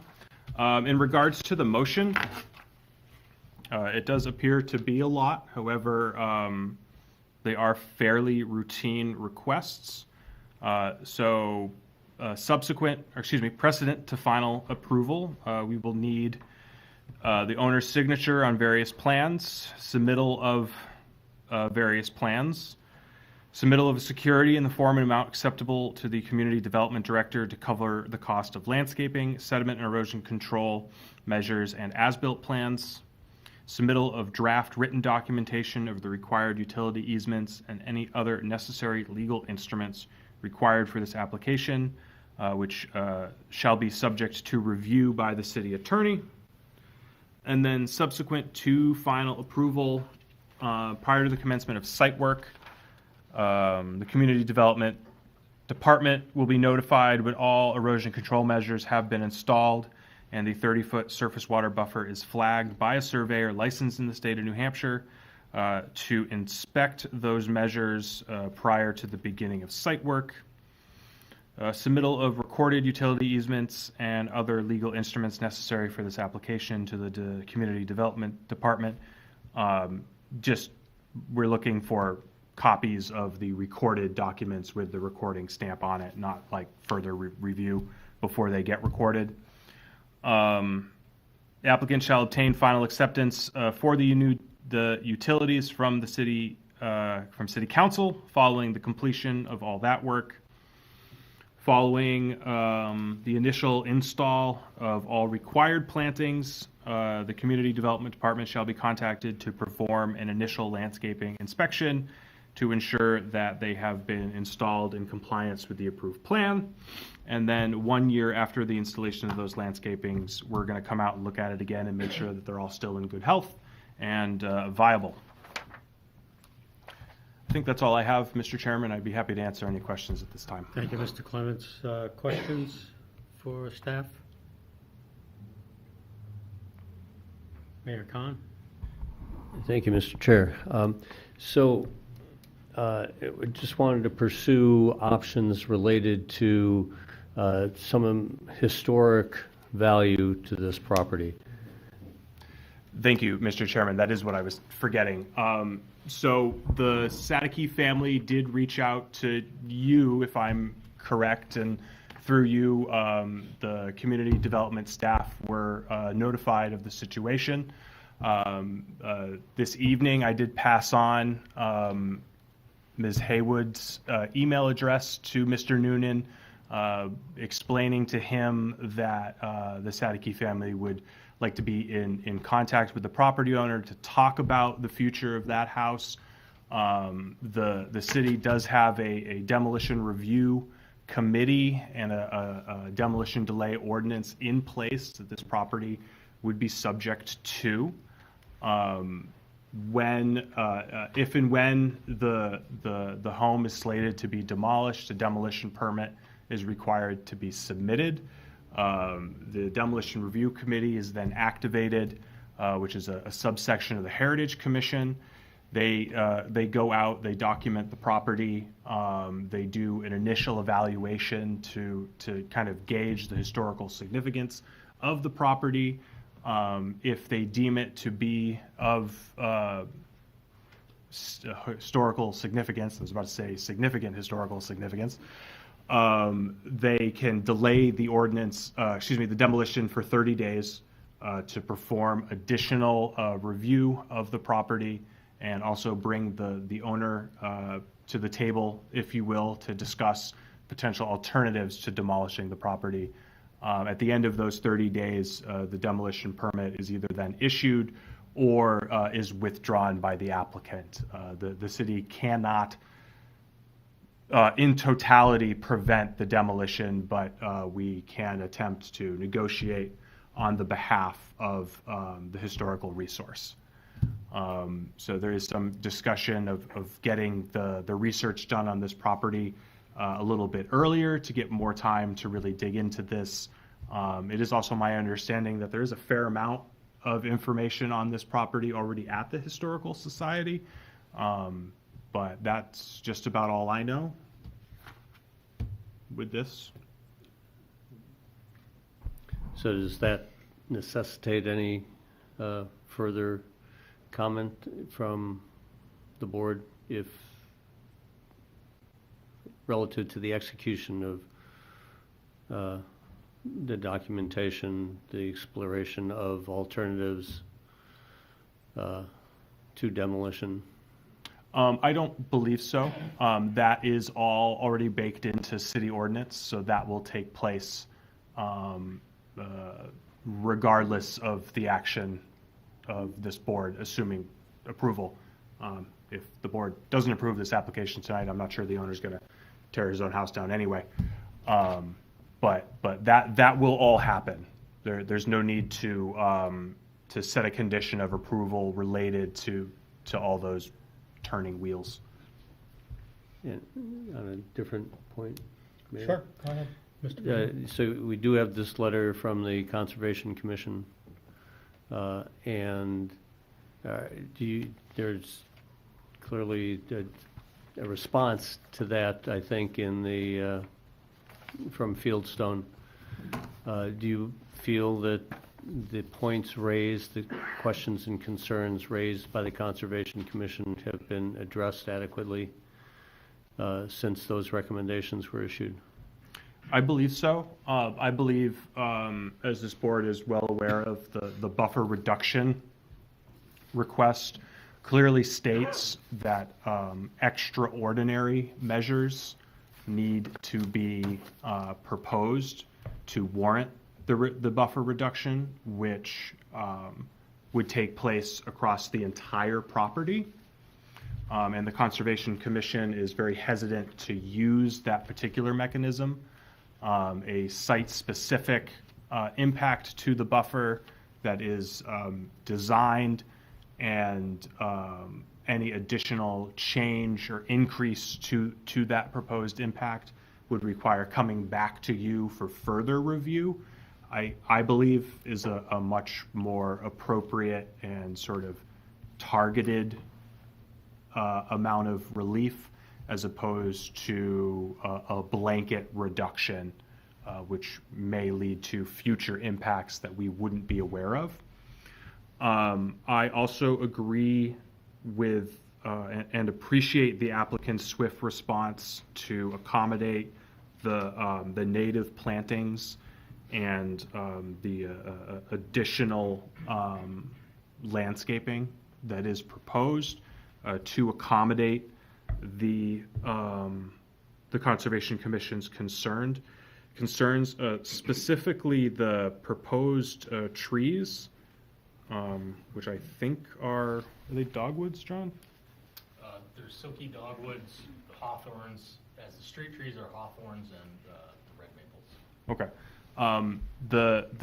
The additional plantings are very thirsty trees, so they will further reduce the amount of water on this site in a very natural sort of mitigation strategy. And the conditional use permit is an appropriate way for addressing what is needed to substitute for the buffer reduction. I agree. It is woven seamlessly into this overall site plan application and approval. So it would it comes with the overall plan, and the specific sort of pinch point related to this area has received additional scrutiny from the city engineer, planning staff, the Conservation Commission, and the Conservation Commission does appear to be in support of the proposed impact with the articulated additional mitigation strategies that the applicant has incorporated into this plan. Okay. And, Mr. Chairman, just wanted to say, Yeah. that the letter that I received from, that I forwarded to community development staff, it came from the descendants of the last Native American family residing in Keene. So that's the reason to raise questions about the historic significance of that home. And It relates what was the to that. connection to this house? This is where the house that they occupied Okay. from like sometime in the 1800s to 1993, or whenever Mr. Dubrisky acquired the property. Okay. Well, yeah, that certainly deserves some attention to see if there are options. To demolition. Yeah. I mean, Yeah. or if nothing else, some Historic video marker. recording of it, Yeah.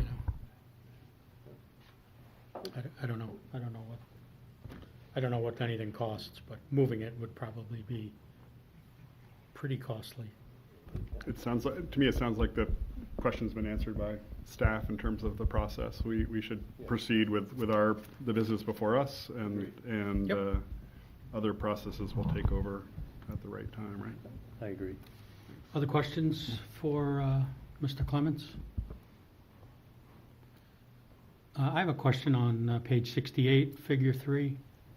Just sort of my mathematical mind. So these are all the same footprint? All three are, yes. So obviously the two-story one is much deeper? I believe. Unless they're not to scale. So, these were snips taken from the elevation drawings that were submitted. There are also floor plan drawings. The calculations don't include the garages. Okay, so footprint doesn't include garage Yes. and gross floor area? Yeah, Okay. it's All right. the garages and porches are pulled out of that. Okay, great. Okay, thank you. That was just my curiosity. Mhm. Any other questions? Okay. Thank you, Mr. Clements.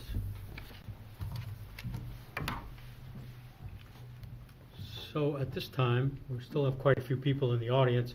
Can we just see a show of hands of the folks who would like to comment on this proposal? Two? Did you see Sarah? Yep. Okay. So I don't think we need any onerous time restrictions if we have just two. So I'd invite you to come forward and provide your comments.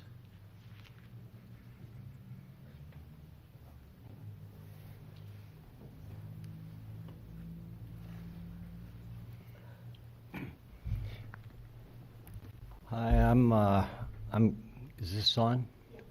Can't tell. Okay, I'm Gary Bowtell from 280 Elm Street, and I have some questions about the amount of traffic that might be created by this proposal. If there are going to be 18 units with up to 2 vehicles for each unit, it seems to me that the figure given for the amount of daily trips out of the property is extremely low. Because if these units are going to have 2 or 3 bedrooms, they're most likely going to have children who create a few trips a day themselves. So my point is that I think an actual traffic study is necessary for this, because it will impact the intersection with Court Street, which is already at certain times of the day dangerous, and it could create enough traffic that it could create a danger outside of Fuller School, and eventually that traffic will flow by my house, or part of it will. It'll be a little closer to Court Street, so most of the traffic may go that way. But any additional traffic coming down my portion of Elm Street, where people tend to speed anyhow, would endanger the kids that live in the neighborhood. So my point generally is about the traffic impact, and that I think it needs to be studied a little further than I don't believe the 14 trips a day figure at all. It sounds to me like it could easily approach 50 trips a day. Just from the number of vehicles and the number of units, it just seems natural that there's going to be a lot more traffic than has been so far indicated. I don't want to speak for the applicant, but there are a lot of details in the application, and there was Well, I was just 14 going by what, trips in the morning at rush hour. I'm just going 18 in about the what afternoon rush. was said. It's like, you know, it's, Councilor Remy? we don't know what any of these new neighbors may be doing as far as, you know, going to work in the morning, coming home in the evening. We really don't, we can't assume that it's going to be less than 20 trips a day. It just seems to me, with that many units and up to like 30, parking for up to 36 cars, that there's just bound to be quite a bit more traffic created by this. Just to clarify, it's 14 trips in the peak hour of the morning. Peak hour. And it's morning hour. Peak morning hour, and it's 18 in the peak hour of the evening. It's not 14 for the day. That's where the 14 came from. So to your point, it's not 14 for the day. Yeah, it's 32 Yes, but plus if there's whatever it is for 18 the rest of units the and day. there's 2 cars and both people are working, that figure is still remarkably low. That I can't speak to. That's based on the traffic engineer tables that. Yeah. Yeah, I think it needs more study, that's all I'm So saying. Why don't I give Mr. Noonan a chance to see if there's additional information that he has already. Thank you. Okay.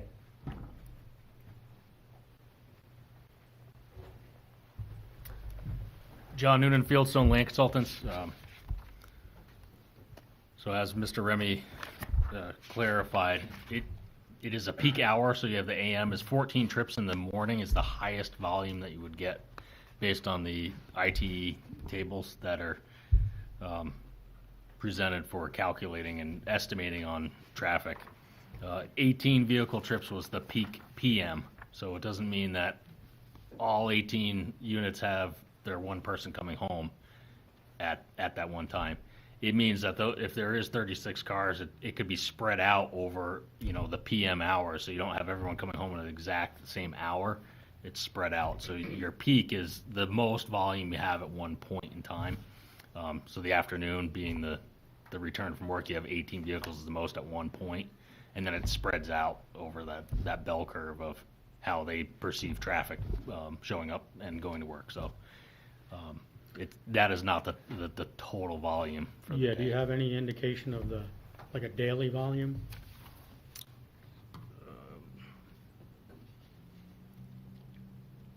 Didn't mean to put We you on the did spot. not include a total daily. I just know that we had put that it's, talking to the traffic engineer, that he said it was under 100 Under 100. vehicles. So the peak hour is a 50 vehicles as your peak hour trigger for a full traffic report, and 100 for daily. So it was under the 100. So ultimately, the traffic engineer tells us, you know, if you're under what the threshold is in order for us to provide you a report past that point. Okay, thank you. I do know the Timberlane Drive one, so across the street when we did that one, that had more units, 36 units. We did trigger that, and that was 2 years ago, roughly, when we got that approval. So we did a traffic report, a full traffic report at that time, using DOT, and went down Elm Street, and then Elm Street, Court Street as the intersection. And that was the city engineer requesting those 2 directions and areas of connection points. And there was no disruption with that project, with much more homes disrupting or inhibiting the function of either Court Street or Elm Street at that time. All right, thank you.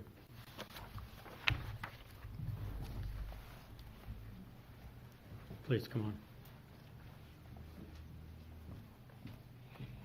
I'm gonna stand if that's okay. Of course. Great, because if I sit anymore after a long day of that, working, doing this, I don't think I'll make it through my own speech. So, I submitted, Sarah Bazzani, 464 Elm Street. I submitted a letter of concern to the planning board about a week ago. I didn't see it in the packet for you guys to read, so I'm not sure that you actually have seen it yet. With that being said, I don't want to read the whole thing because I don't think you all want to spend your late hours with me. So I will try to highlight it. We did receive a copy You of it. did, okay, just wasn't printed, okay. I'm gonna move it down. I'm short, so yeah, angle it perfectly.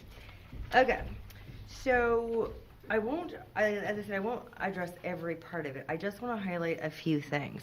I'll start with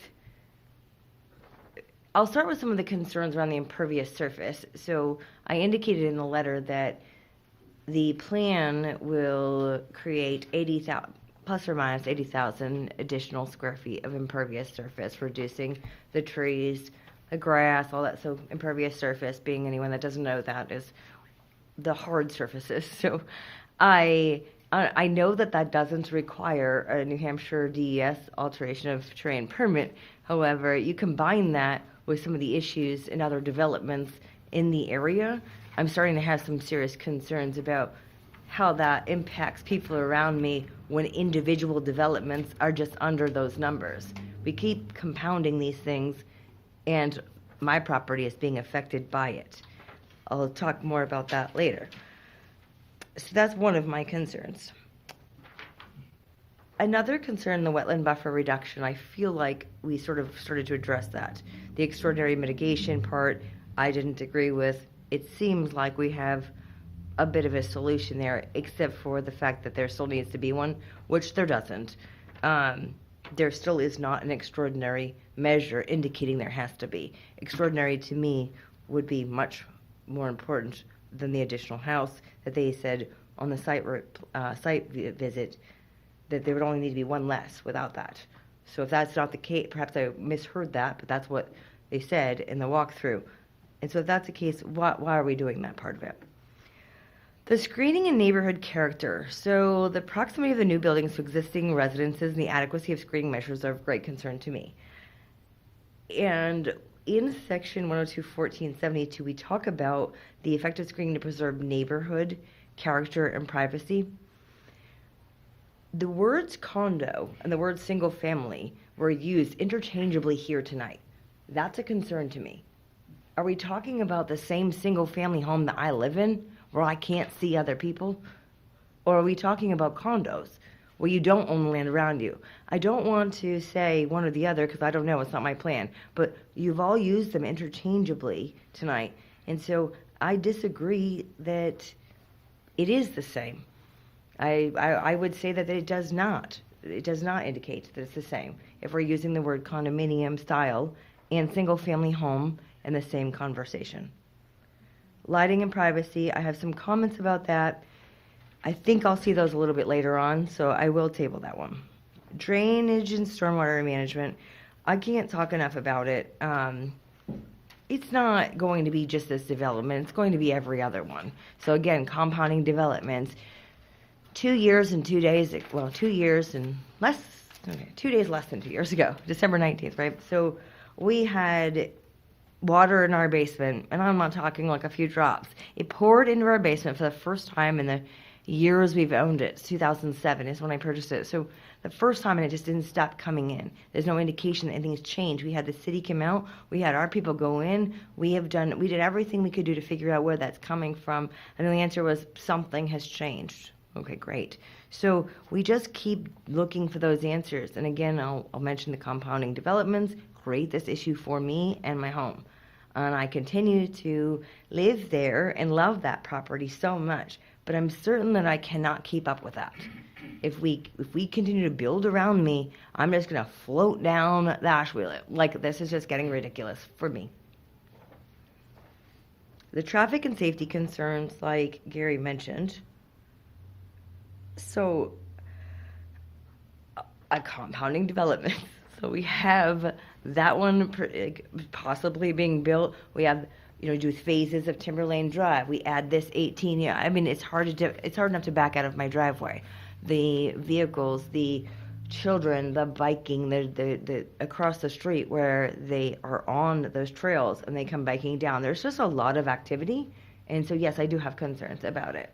I do think that we should really look into making sure that that number is adequate. And I understand that these things are not specifically needed if you fall within the exact ordinance, but it also, when you keep doing it bit by bit, it adds up and creates an issue for me and for others. So filling, excavation, and noise, I have a lot of concerns about how that will go for me, but I will deal with that at a later date because, again, I don't want to keep you here until tomorrow. Consistency, so we look at taking a piece of land and well, it's not subdivided in this case, but we look at breaking that off and building. We want more housing. I understand that. But we have actually declined other apps for people that have owned their own land with nobody in sight for things like stormwater management. This is a concern for me that we're going to build a house 20 feet off of the garage that I own after, and I'll mention this a little bit, after we cared for that property for quite a long time. I have a concern about that for sure. And just an emotional pull on your heartstrings is that, yeah, we bought the house in August '07. And I was told by my realtor that I owned up to the rock on the hill. I didn't know anything else, so that's what I took care of. And so maybe a year later, I said to Paul Zabriskie, the owner of the property, I said, hey, you want me to just mow 2 more passes by that? Because I'm already taking care of mine. Goes halfway up the hill. At that point, he did not indicate to me that I didn't know otherwise. So that's on me. I didn't know otherwise. I continued to take care of that land, pay for it, professionally cared for it, tick repellent, seeding, all of that for years. And then randomly, we get a text 18 months ago, just shy of a 20-year eminent domain issue, right? Just shy of that, we get a text that says, please don't mow the field this year. There needs to be a clear separation. It's very confusing. I'm not saying that we own the land. I'm not saying that. I'm just saying the ambiguity of it all creates an issue for me. And I don't understand how we got from let's develop a couple of houses to 18 single family or condos, depending on who wants to use that language, in my backyard. That, if you read the letter, indicates what we've used it for years to come. So I appreciate your listening to me, and thank you all. Thank you. Would anyone else like to comment?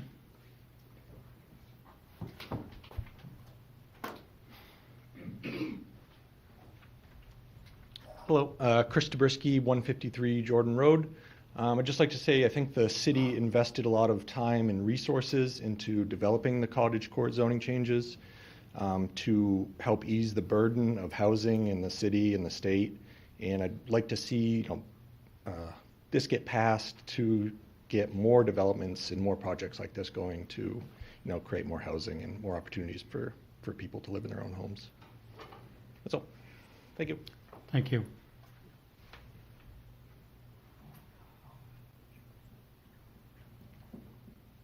Anyone else? All right. Seeing none, I'm going to close the public portion of the meeting and proceed to deliberation. So at this point, I will entertain a motion.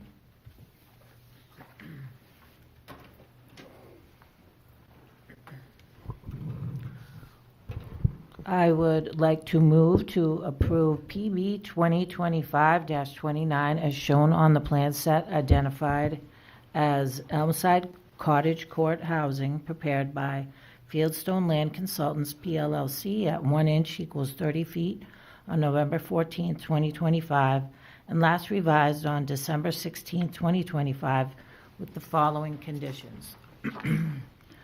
First, prior to final approval and signature of the plans by the planning board chair, the following conditions shall be met. Owner's signature appears on the title page, condo site plan, and master site plan. 4, submittal of 5 full-size paper copies of the plan set, including elevations and a digital copy of the final plan set. 5, submittal of a security in the form of an amount acceptable to the Community Development Director to cover the cost of landscaping, sediment, and erosion control measures, and as-built plans. 6, submittal of a draft written documentation of the required utility easements and any other necessary legal instruments required for this application, which will be subject to review by the city attorney. And 2, subsequent to final approval and signature of the final plans by the planning board chair, the following conditions shall be met. A, prior to the commencement of site work, the Community Development Department shall be notified when all erosion control measures have been installed and the 30-foot surface water buffer is flagged by a surveyor licensed in the state of New Hampshire.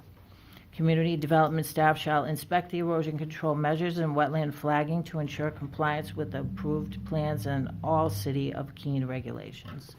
And B, submittal of recorded utility easements and any other legal instruments necessary for the application to the Community Development Department. C, the applicant shall obtain final acceptance of the new utilities from Keene City Council following the completion of all infrastructure construction. And D, following the initial installation of plantings, the Community Development Department shall be contacted to perform an initial landscaping inspection to ensure compliance with the approved landscaping plan and all City of Keene regulations. And E, 1 year after the installation of landscaping, the Community Development Department shall be contacted to perform a final landscaping inspection to ensure that all plantings are in good health. Thank you. And I'll just note the items 3, 4, 5, and 6 are really 1A, 1B, 1C, 1D. So there's just a typo in the printed motion. Yes, Mr. Chair, thank you for clarifying. Okay. So I'll ask for a second at this time. I'll second that. Thank you, Mr. Mayhew. Okay. Discussion? Opinions? Councilor Remy? Thank you, Mr. Chair. Just a comment, and there was a question about the condo language. So condo isn't necessarily meaning that they're all attached. They can be a detached condo situation. It's just a legal entity that basically means that there's shared maintenance requirements. So that's not necessarily, they can be a condo and single family homes. It's just, there's shared maintenance, like cleaning out the swales and the drainage things like they described. I think the city engineer and the applicant's engineer, so our engineer and the applicant's engineer, sorry, both say that this will improve the flow of water off of the property. And I think the staff commented that, we want to balance the rate at which it flows, because I think the mayor brought up a good point of it's pretty flat, but I think we don't want it to go too fast and drill a hole through, basically, or drill a trench down through there if it's moving too fast. So I think I have to trust the engineers on that one, that they know what they're talking about, and that if they say the water flow improve, I'm not a hydrologist, we don't have Andrew here, so I have to trust them. And the traffic study, I think, was another call out, and it met our requirements. If we want to change our requirements, then we can, but that's not part of this application. They met our requirements for what we asked for that. I don't think there's regional impact from it. I think it's a good example of use of Cottage Court. I know it's tough to, having the neighborhood change next to homes, so that's always challenging for folks. So, but I think it is a good example of how to use it. And I'm going to ask for a roll call just to make sure we don't get any surprises for when we do take a vote. And I'm giving you that heads up now in case you have to do something. But yeah, I just want to remind folks, if they do plan to vote no, that they need to state why they're voting no, just so that we don't end up with something that is confusing for the applicant and they don't know what to do to address it next time. So that's my general feedback. Fair enough. Thank you. Other comments? Mr. Hafer? Yeah, I'm inclined to agree with much of everything that Mike shared. It does seem like a good use of the new cottage court overlay approach. Our country and state are facing a severe housing shortage, and the idea of going from one family to was it 17 potential is very appealing to me, and should be to the city of Keene as well. The building plans do not have a lot of detail in terms of surfaces, et cetera, but I would say that architecturally they fit in with the expectations for cottage court style development, and so I think they're meeting the intention of the policies in that regard. So that's my comment. Thank you. Mr. Mayhew, did you want to add something? I just wanted to say how I appreciate how this project supports the first pillar for the updated master plan. This is one of the prime examples of how we fight the missing middle housing, and and give that opportunity to people to not buy their first house at 40 or 50. Thank you. Mr. Mayor? Thank you, Mr. Chairman. Thank you, Mr. Chairman. So I appreciate the approach on housing. I think that is, in fact, what is a high priority for our city. I think this is making a lot of use out of a small, relatively small acreage, given some of the other cottage court applications. I'm thinking of two that had significantly more acreage to achieve their goals. But nonetheless, the housing is a priority. I can see why this board would lean into that. I think what I hear in some of the testimony is the compounding impact is not studied, and that's something for this board and the city to give some thought to. If there is 18 additional units here with the potential of 36 cars, and there are 36 units on the other side of this same location. If both of those get built, that's never going to get evaluated as a combination, only singular. So that's I don't know how to reconcile that with this request.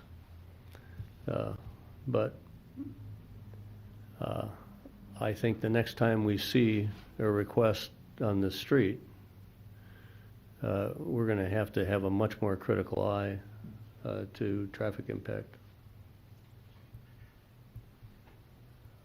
Yeah, thank you. Mr. Rangel? Yeah, thank you for bringing that up. I also wanted to comment on the compounding aspect of the two developments. I think that we have models to look at stormwater management and traffic, but for the individual developments, and so this one doesn't rise to the thresholds for a traffic study. It seems like the stormwater management works out fine, but when you combine it with the other development on the other side of the street, we don't know what that's going to look like. We don't know, exactly what that impact is going to be, and that does give me some pause about this development, as well as the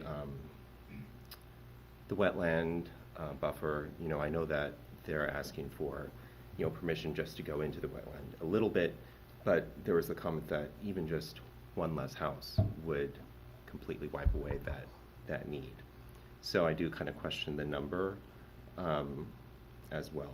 So some things that kind of give me some pause with this application.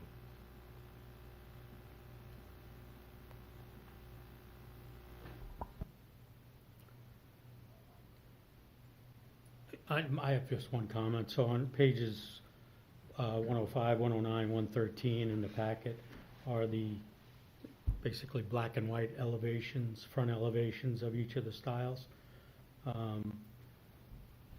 kind of hard to gauge visual appearance based on those.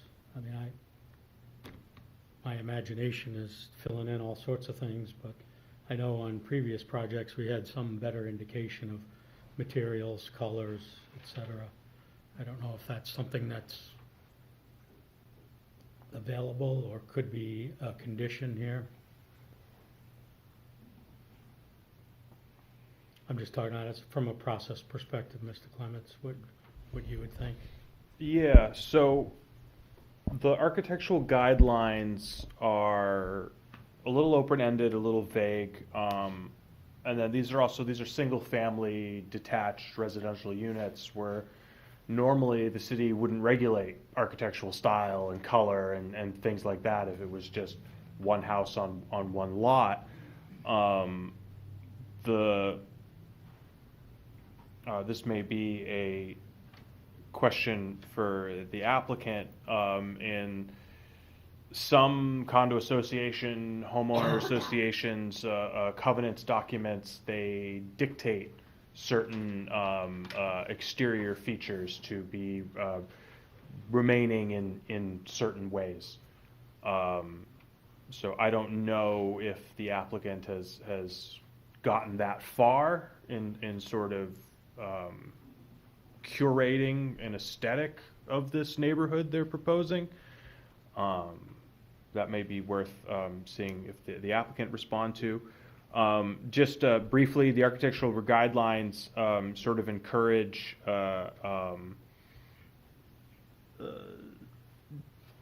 natural materials, structural expression, thicker walls, clear massing, simpler designs, repetitive architectural features, thank you, contextual materials, things like that. And I know the elevations don't call out necessarily material choices.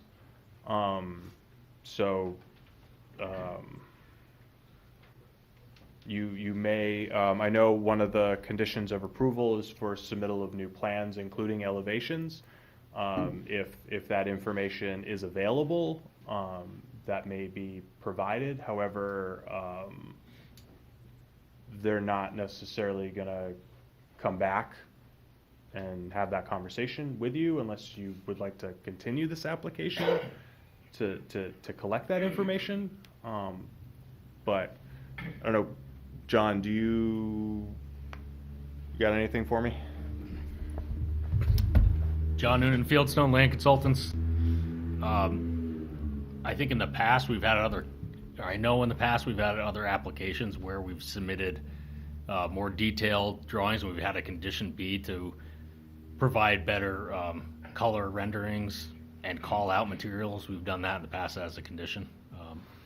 I would like to see it move forward as a vote with that as just being as a condition that we provide those architectural details as part of our final submission to the board.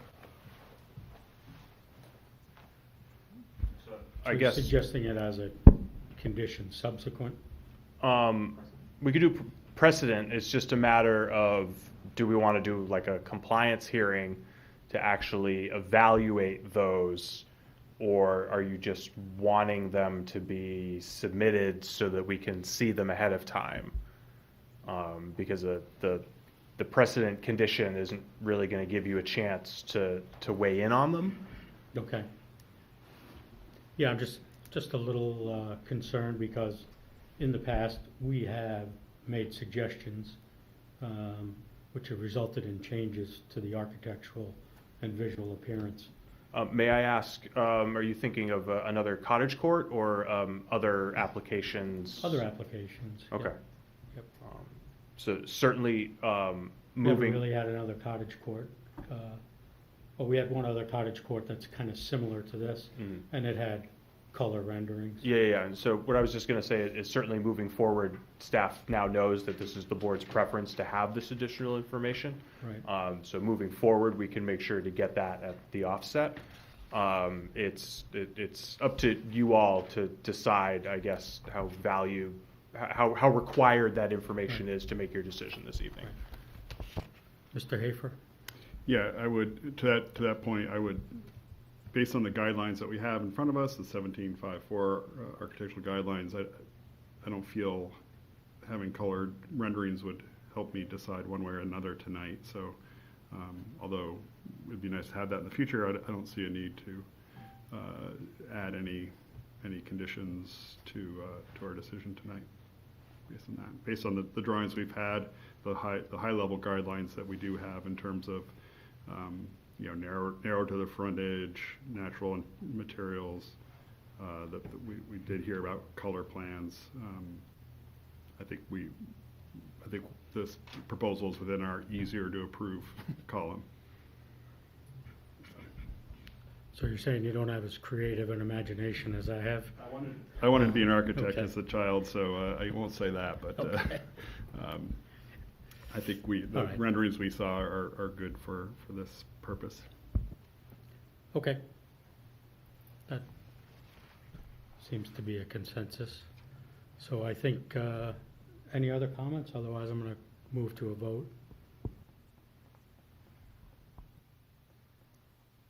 Mr. Clements? Are we comfortable with the buffer impact for the conditional use permit with what they're proposing?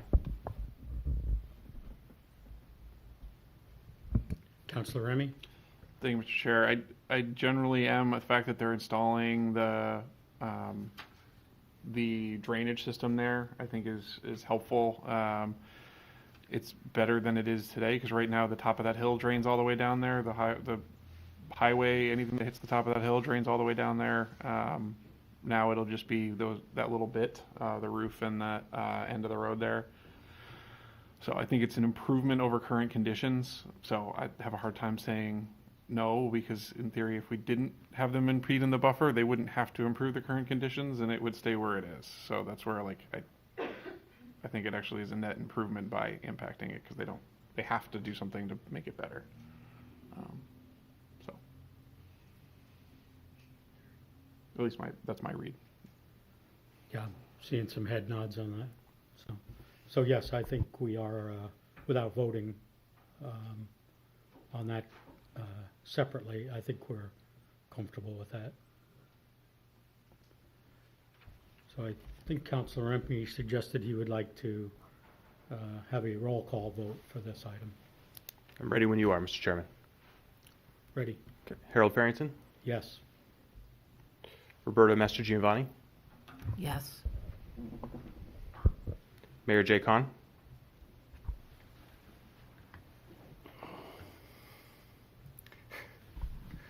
We could go either way with this.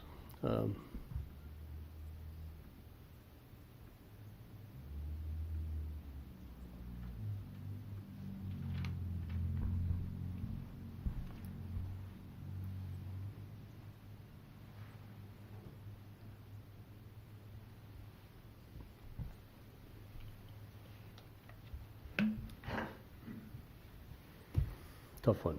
That's why I did the roll call.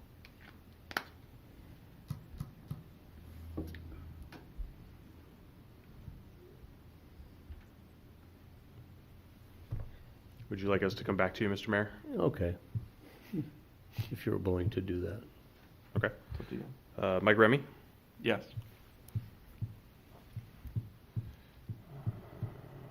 Armando Rangel, No. Mike Hafer, Yes. Stefan Mayu, Yes.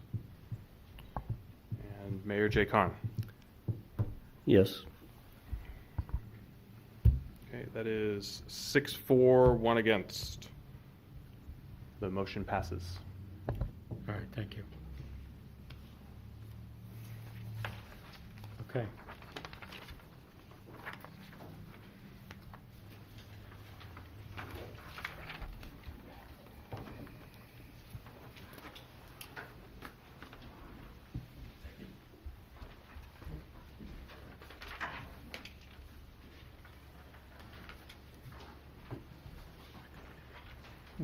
Let's go.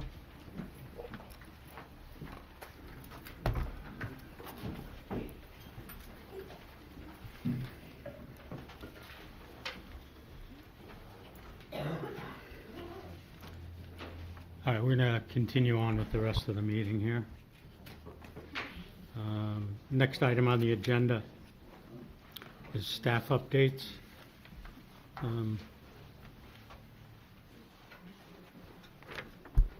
Mr. Clements, any staff updates? Oh, Ms. Mr. Fortson, sorry. It's okay. Megan Fortson, planner here. Last month when you adopted the changes to your rules of procedure and the site plan review thresholds, we forgot to have you sign the certificate of adoption. So if you were at last month's meeting, please stop by and sign. I think that's going to be Harold, Mike Remy, Armando, and Mike Hafer will have you sign, and then we'll make sure that the few other people that were there, which were Ryan Clancy, Ken, and Mr. Kosavera, we need at least 5 people to sign. So we have 4 of you tonight, and we'll see if we can get one of those other 3 people to sign as the 5th person. So if you can just stop by before the end of the meeting, that's the only staff update. All right, thank you. Anything else? Yeah, we're starting a new master plan project. Yeah. No, nothing. Deja vu. Well, we do have a couple members who are here tonight who are not going to be with us. This is their last meeting, and I wanted to express my thank you to both of you for really being valuable contributors to this board and ultimately to the city. And I really appreciate it. You know, I may have the microphone at the beginning and maybe at the end, but I don't have a lot of the answers, so I'm glad we have folks like you.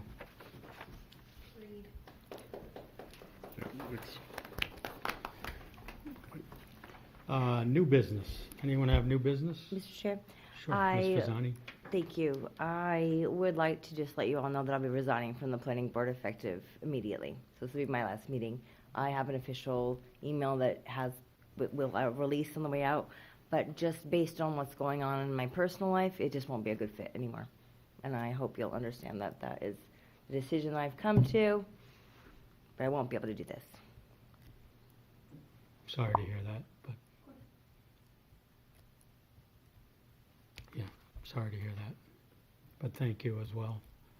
Yeah, you've been a nice different perspective on a lot of these application discussions, and I appreciate that. I'd like to add that I think you've demonstrated that a person can come on to the board in a 2-year period, rise to the level of an active participant. That's been encouraging to watch. Thank you. I appreciate that.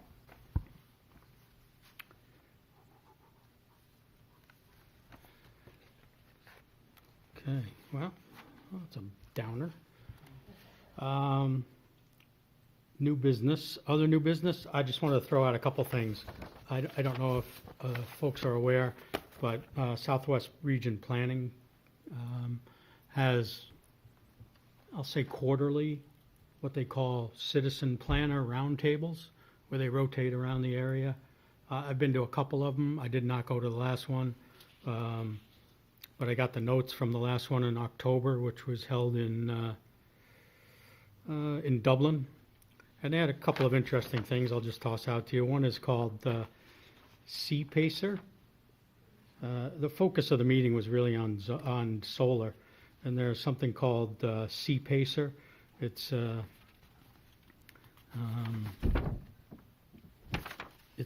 effort to kind of do a template for solar ordinances. So I guess you guys, I'm sure, are aware, but looks pretty interesting. Then when they did the actual roundtable, Fitzwilliam said they're implementing a workforce housing ordinance. So it might be something to touch base and see what that means. Since people from Fitzwilliam, people live in Fitzwilliam and come work in Keene. Yeah, it's not an uncommon thing. There'll be another meeting. I'll let you know as it comes closer. They haven't picked the date yet. So, okay. And then I had another one that I went to on December 12th. It was put on by the state BEA, as well as there's a housing and social policy department now in St. Anselm College. And so they had quite a few speakers. Pretty interesting. So let me just rattle off a few things that they highlights from that. One was the number one issue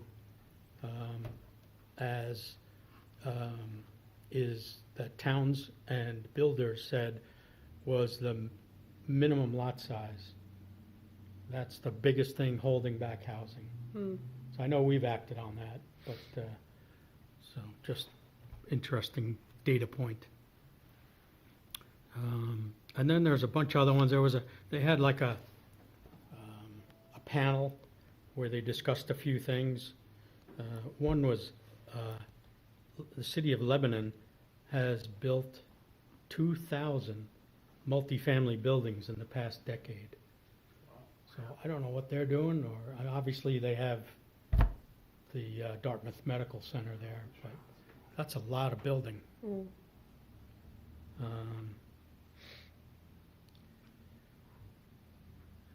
I can confirm that the deputy community development director in Lebanon doesn't sleep, so he's doing a lot. Then they had a couple other people. Again, this was a panel. Our own Josh Meehan was there. He was basically talking about the innovative way that he obtained funding for Roosevelt East and West. Still not sure I understand, but he does, so, and that's good for the city. There was a designer, an architect, who took a very small lot size in Nashua at Jackson Square, and basically it was smart infill design, a building for $300 per square foot, which normally would have required a big boxy design, but she made it into two separate buildings and was able to get away with a single staircase each building. I don't know.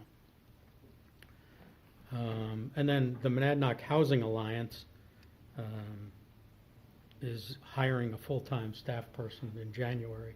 So they were kind of an outgrowth of the Monadnock Interfaith, where Ken Cost was involved, and they very focused on housing.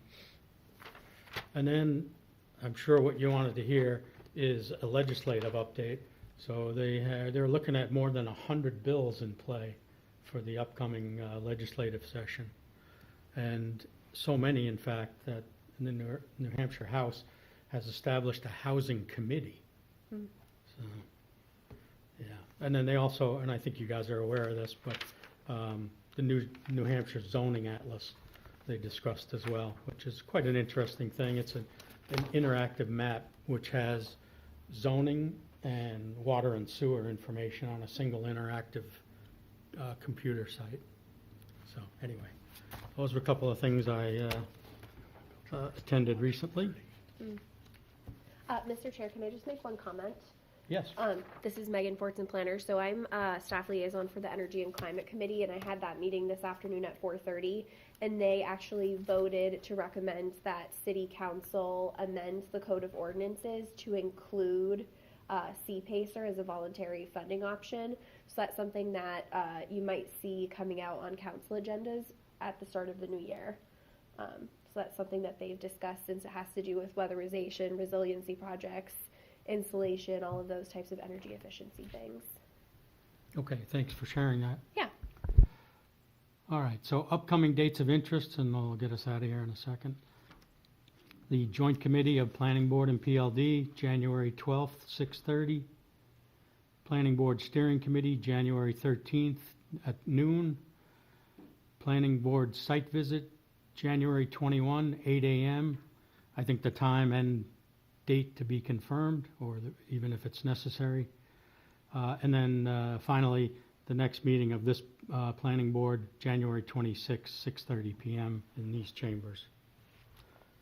I think we'll pass over the more time items for this evening and move directly to adjournment. Thank you all.